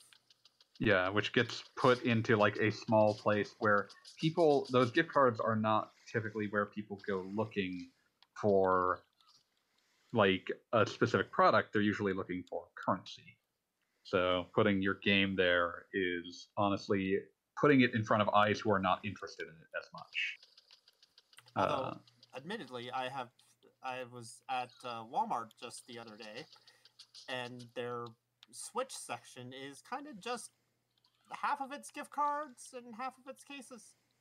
Yeah, I mean that's helped it just by virtue of the sheer volume of them means that you're going to see more of that. But especially for a very long time when this practice was at its height, this was very much a case of these gift cards are often shunted into another aisle.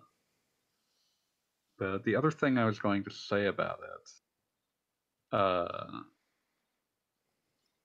is, yeah, just you kind of need these things to exist in a space where eyes can see them, because I mean that's the whole reason like those gift cards end up happening is discoverability is an unsolved problem on like digital storefronts. Like so much of how new games manage to managed to work, and like the way that we considered media to operate in sales for decades was you like eventually the old stuff goes away, you have to buy new stuff to replace it. And that's not the case anymore on digital storefronts, and that's horrifying because it means that as a storefront matures, you're not just competing against the new games, you're competing against a library of thousands and thousands with no real way to make yourself stand out in this library of thousands and thousands, except for whatever you can convince whoever runs the storefront to do to put you on the front, which is a space that has maybe 50 games tops. So, like anything to get you mind share outside of the digital storefront itself is incredibly important.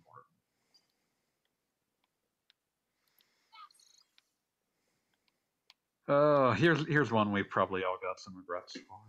What is the worst kind of collector's item?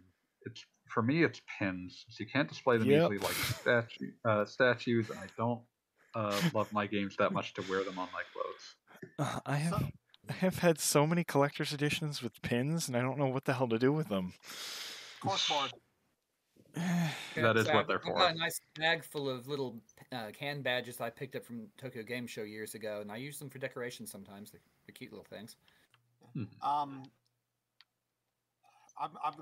going to sound really silly with this one, and I know it.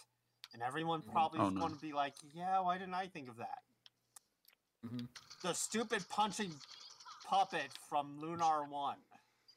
Listen, only one person did that, so it's fine. Yeah. The galleon punching puppet. It's still not a good... I mean, it's unique. It stands out. But it is really bad.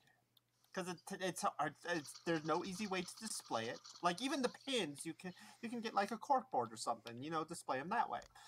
If you want, there is a way to do it, but the punching Judy puppet of galleon punching puppet.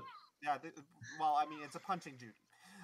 That's what the actual type of puppet that is called, a punching Judy, and it's not easy to display.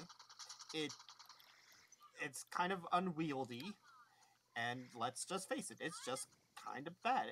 Is it like fun and awesome at the time? Yeah, because they were selling it to kids, and kids think that those things were probably fun. But it's not a good collector's edition item. Also, big call out to the cloth map that smells like shit for some reason. I like the concept of a cloth game world map, but they smell awful, and I don't want to know why.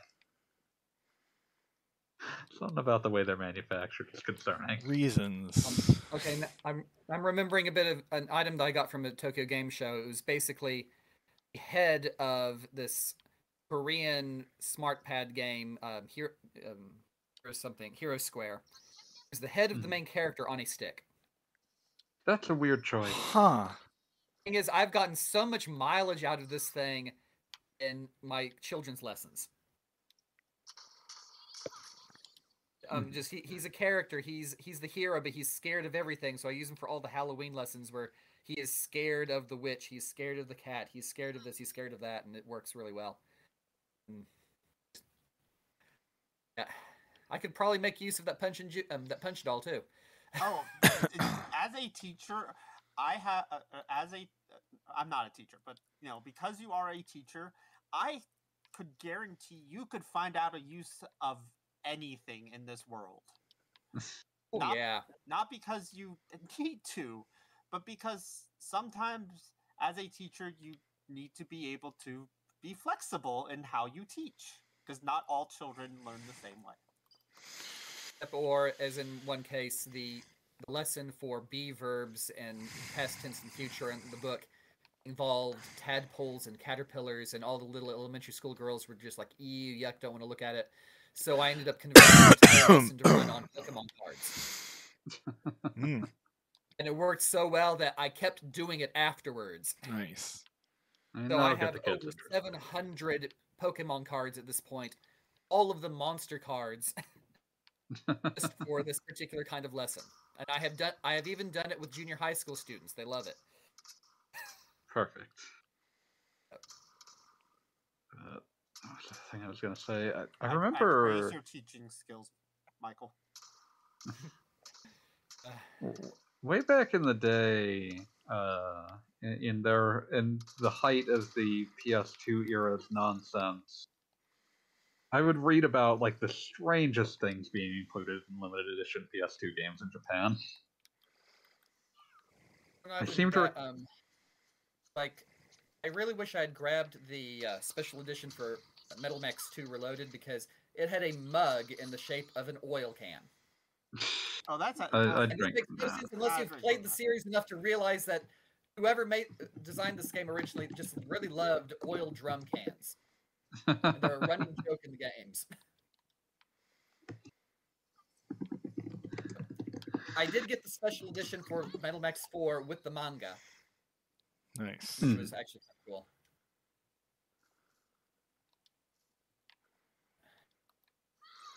Yeah, like oftentimes those would contain like frankly kind of hideous hideous sculpts of statues and shit.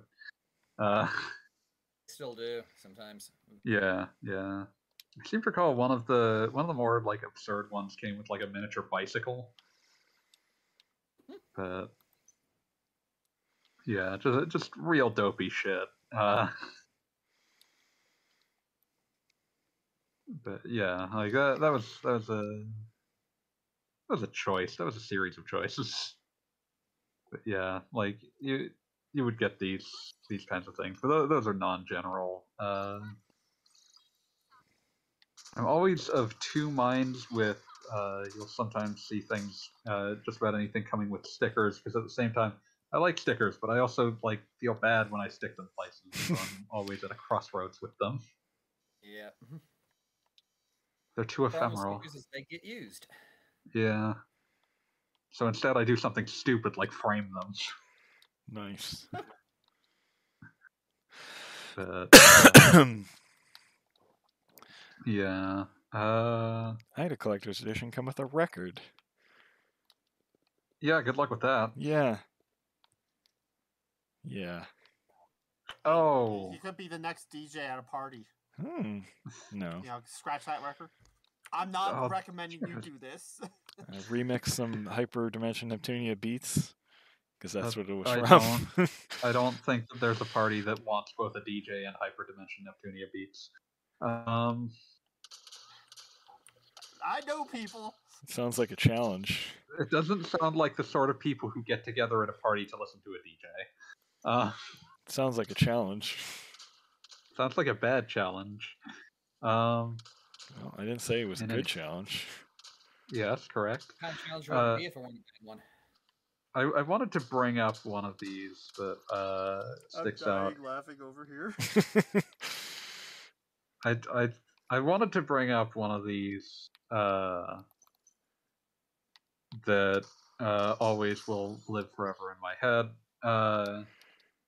So back when Persona 4 came out on PS2, there was no meaningful understanding of how many Persona tchotchkes people were willing to purchase at that time. So in addition to the vanilla game, which came with half the soundtrack and the game, you could go to Amazon and purchase the Persona 4 S-Link edition, which was basically the contents of a limited edition box sold separately without the game. It had the other half of the soundtrack, it had a teddy plush, it had a calendar, and it had a shirt with, I believe, Yukiko's Persona design on it. That shirt came in size 10. I have never met a human being that shirt would fit. I know a guy. I'm still. Forgive me, I have my doubts. It is one of the largest shirts I have ever seen. Would this guy also enjoy some remixed Hyperdimension Neptunia? We can fit two things with one person. Two great tastes, one go great together. But yeah, like it was one of the largest shirts I have ever seen in my life. I could not, like, even if I'd wanted to, I could not possibly wear it. It went down. It was was gigantic, and it went down to my knees. How tall are you? A little less than 6 feet, maybe 6 feet, depending upon how you're measuring. Okay, So somebody looked at the etymology of T-shirt and realized it was based off the word tunic, and then took that completely the wrong way. Basically, so it would hang down to about my mid thigh. Got it. Yeah, it's a big shirt. It's a big shirt. It is designed for it is like anime paraphernalia for the big and tall, and only the big and tall. It was fascinating. It did not. There was no sizing customization on that. It was just one size, Or and I'm just sure that's really why. big. Yeah, I'm sure that there was that their thought process was essentially making it too small is way worse than making it too big. But Yeah. it was a very large shirt. So when dealing with clothing, you want to deal with the largest common denominator. The hope is that those who are dissatisfied will shrink it in the wash. Except it's But, pretty yeah. shrunk and tiny. There's only so much that shrinking it in the wash can do, though. There is. It really would not have helped much. I never wore it. I basically just let it sit in the closet. I enjoyed the Teddy plush. I think Wheels was jealous of it for a period. I still am. I have 3 different Shin Megami Tensei plushes, which feels weird to me. I have 2, and I wish it was 3. Because I have the Raiho plush, I have the Teddy plush, and I have the Morgana plush. So. Oh, I do have 3. The most I can say is I still have 2 copies of the book from Ni no Kuni. Nice. Forgot to get the. What's the third one you have, Wales? The dog that came with the collector's edition of Persona Q2. Oh yeah, I never saw that. I never even realized that. You want to trade? No. Oh, damn it. I don't care about the Persona Q2 dog. I know. Well, it's the Persona 3 dog. Oh, Kodomaru. That's cute at least. I could see someone wanting to trade that. Yeah. But I don't like Persona 3 that much, so... Yeah, neither do I. It's not Koro's fault, but yeah. Okay. Oh yeah, there was that brief period. We're going to combine 2 questions. There was that brief period where 5 different sets of games gave me either playing cards, tarot cards, or both. Oh yeah, I have a lot of those. I got a Tactics Ogre set that was pretty nice. That came with the PSP Tactics Ogre Let Us Cling Together. Yeah, I got those. Didn't one of the Lunar ones come with it? Didn't Lunar 2 come with deck? Maybe? Yeah, I didn't. I was never able to get a hold of Lunar 2. Growlancer Generations did. Oh, that makes more sense, yeah. I finally gave up and just took some of those, playing cards and just, took them and put them in a card binder. It's I'm never going to play with these. Might as well display them somewhere. Yeah, I think my kids got to the Growlancer ones, and they're now... I will make people cry. Oh. Yeah, I don't want to hear it. But, I think I do remember one of the few things that ever spurred me on to purchasing something that I might have otherwise waited on was Persona Q and Persona 4 Ultimax. If you pre-ordered them, you got half of the Persona 4 looking deck, tarot deck, with those designs on it. So you had to get you had to pre-order both of those to get the full deck, and I did. It's not the full deck. It's technically just a major arcana, but not the joke I was aiming for, but okay. Oh, what were you saying? I was gonna say, so you're finally playing with the full deck, okay? Sadly, no. I'm merely playing with all the major arcana. But yeah, I think the worst thing that I owned was that I found. I think it was like a 360 copy that was heavily marked down to $15 of the limited edition of Record of Agarest War 0. Oh god. Oh. And it was marked down to hell and back, and I was like, haha, owning that is funny. So I bought it, and it came with a deck of playing cards. And basically, you bought it ironically. If it makes you feel better, I bought the first August Wars. Legit. That game's horrendous. Oh, all of them are. Yeah, I don't think we have a full review of any of them on the site. I remember there was a period. There was a period where like people would try and it would destroy them. They would not be able to finish. And that happened for multiple attempts at Agarest War, multiple attempts at Agarest War 0. They're all that horrendous. It is baffling to me that we got to 3 Agarest War games before someone gave up. Yeah. I think there's 4 of them. Is there a 4th? Fuck off. Let me check this. I'm just imagining that, like, next Nintendo Direct, we're gonna get, like, Agarest War Collection, and I'll die.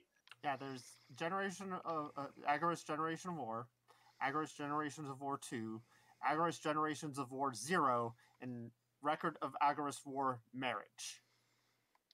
I don't know. Oh, I think that's like an iOS game or some shit. I'm on Steam looking at it. Oh, no, God. Marriage was a full release. I remember that one.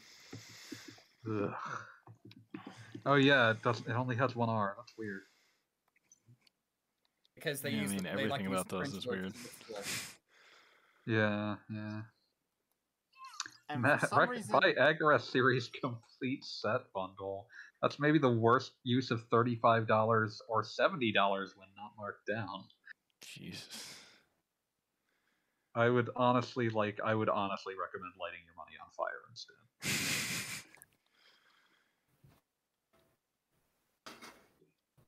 You will at least not be tempted to throw time after money in order to try to make up the misery you've imposed upon yourself.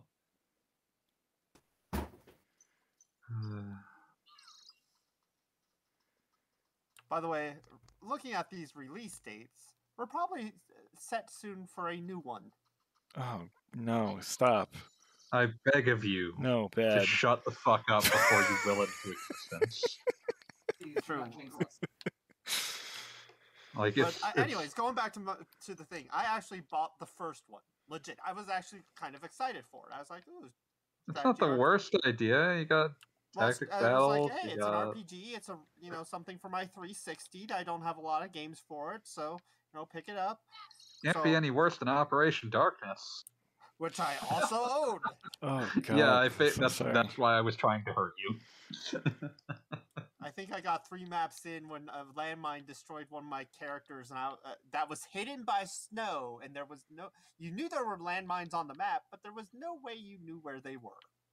So it's kind of the point of landmines, but that also is why most tactical RPGs don't have you negotiate with landmines. Yes, and so I was like, I'm going to hide behind this telephone pole. Landmine blows up my character. I'm like, I literally turned the game off right then and there and have not touched it since. And that Operation Darkness is absolutely one of those games that, like, the second you hear about it, it's like, that sounds amazing. Then you play it and it's like, this is horrendous. Yeah, I know. I actually had a... You remember when we put out the review for it and somebody actually came in from GameFAQs to argue why it was actually a great game. That's GameFAQs for you.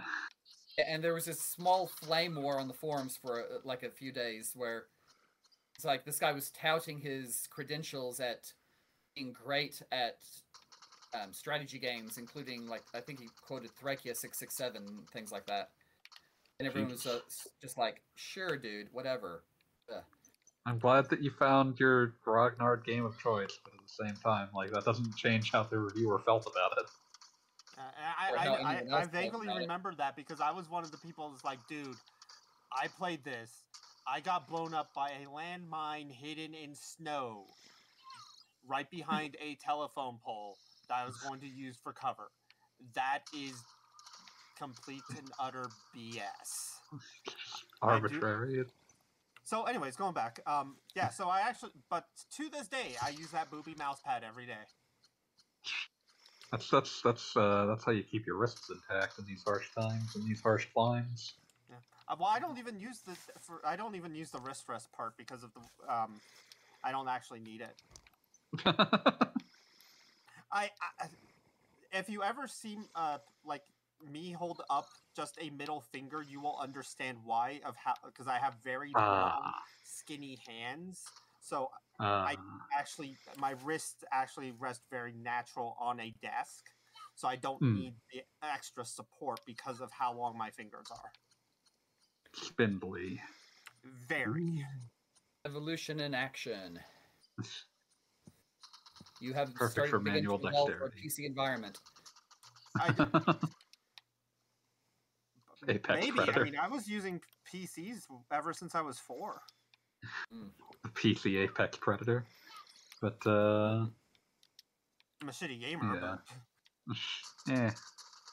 That's not all it's cracked up to be anyway. Oh, man. Okay, I'm gonna have to... Well, Wheels won again, and I need to probably get to bed relatively soon. So Oh yeah, it is late. Yeah, good point. We got off onto tangents about the collector's editions. Yeah. Yeah. And apparently Operation Darkness. Oh, collector's editions. Oh, ugh. Look at this stream. Look at this. It's beautiful. I can't see it from the RP Gamer stream. It's beautiful. Just tell me what it is, you piece of shit. Oh, it's the Scott Pilgrim thing. Nice, nice. Hold on. Okay. I'll open it up and then you can hear it. What? Gaijin, tell us about Princesses and Pizza Parlors. Oh yeah, we're running out of time. Yeah, so yes, Princesses of the Pizza Parlor, available on Kindle and Kindle Unlimited, plus multiple paperback editions and collections. Basically, if you enjoy tabletop role-playing games, if you like playing them, if you like watching other people play them, and apparently that is a really big genre of podcast and video casting nowadays, and you just prefer dead tree format to watching people pretend to have bad accents, well, you can read about people pretending to have bad accents instead, because I've got at least one character who you would just not believe the accent I ended up giving this guy. Enjoy the phonetic spelling. Hey, I mean, if the character is described in narrative as having the worst French accent possible, and then all the players end up taking turns trying to outdo each other and how bad the accent is. Oh, lordy. Yes. Well, there's your... It was actually possible to understand what this character was mostly saying.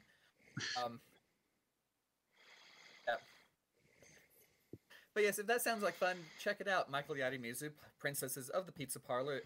Currently episodes 1 through 9, plus a paralogue and a couple side quests available in ebook format, or 4 separate paperbacks. Go for it, please. Okay, thank you. Okay. Give it a shot. Yes. Put some of that tax rebate money to good use, please. Okay. Yeah. Yeah, let's see. It's Tam. You can catch me here on the twitch.tv/rpgamer 3 days, at least 3 days a week, streaming RPGs. I just finished up Parasite Eve, and that is in the collection. New Nice. personal record at 9.5 hours. And Nice. It's a brisk game. World record's like an hour 28. Yeah, it's not designed to be as long as some other games. But it is a good game. Oh yeah, no, it doesn't overstay its welcome. There's some discussion as far as what I will be playing next, and looks like probably Valkyrie Profile, because they announced a new Valkyrie game, and I love Valkyrie. So Nice. Yeah, and then you got to do Silmeria and Covenant of the Plume. Silmeria is okay. Covenant of the Plume.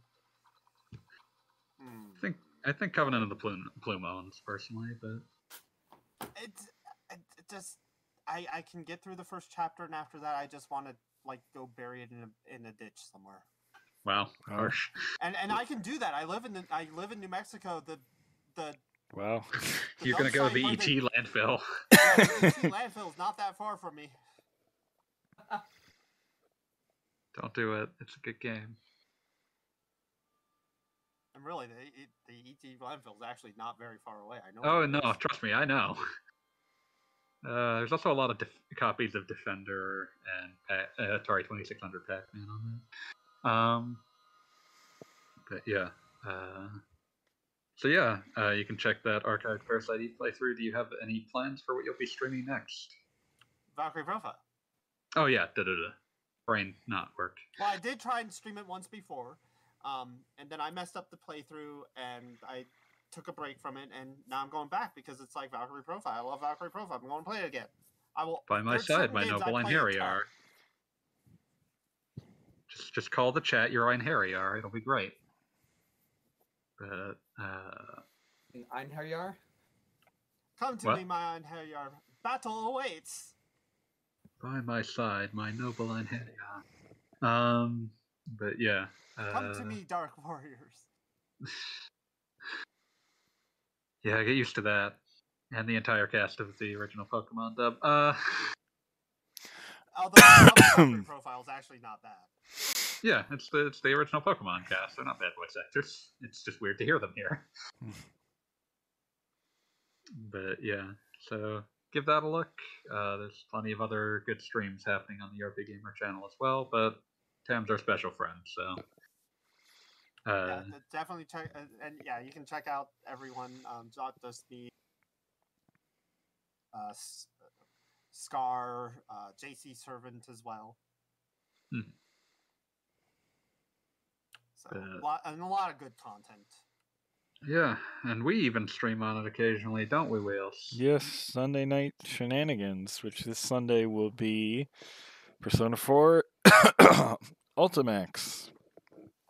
The ultimate ultra suplex hold. Yes. Yeah, sorry I missed last week. I was asleep. It's all good. That'll happen. So for once, we can combine the regular RPG stream and the fighting game stream. But I won't have Ultimax, so I'll just be observing and heckling. Technically, we could also do it with Dissidia. True. But we could, but we won't. Yes, that's right, Heavy. Persona 4. What about Einhander? There, guys. God bless the ring. Oh my god.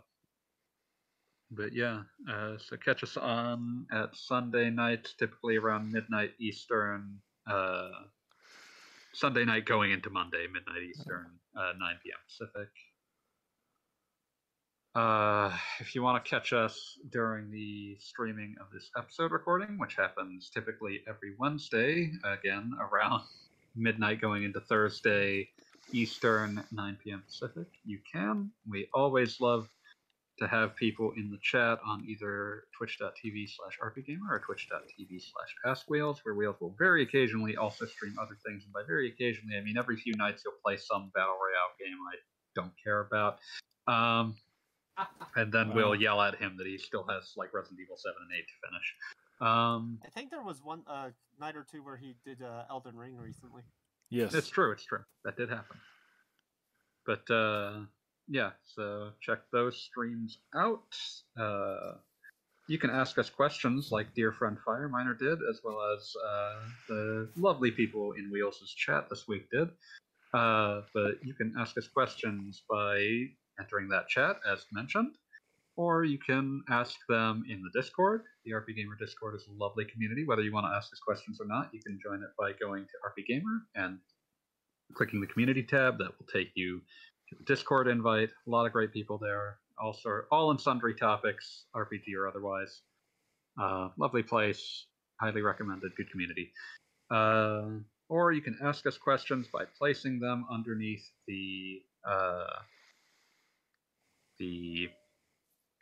how do you put it? Putting them in the comments section underneath this very episode or one of the last few episodes. To the person complaining that we keep eating on the podcast, very sorry. That basically only happens at this stage out of complete failure to realize what we're doing. Also, some of those sounds that you're hearing may end up actually secretly being me having very slurred speech to begin with. I think some of it too. I've been trying to cut down on the eating in the middle of the podcast, and it's been helpful that I usually eat lunch before it starts. Some of it too Yeah. is I think they were hearing like the water running the last 2 weeks. It's also because I have to actually wash some dishes at the end here usually. Yeah, so I think that was playing a Yeah, so there's a lot of sounds. I'll try to scrub through to see what he was complaining about, so that we can have a better chance of averting it in the future. But yeah, just to let you know, we're doing our level best to try to avoid letting that seep into recording from at this point. But accidents happen. But yeah, and thank you for the feedback. We appreciate it. But otherwise, I think that means it's time for us to call it quits. See you, Space Cowboys. See you.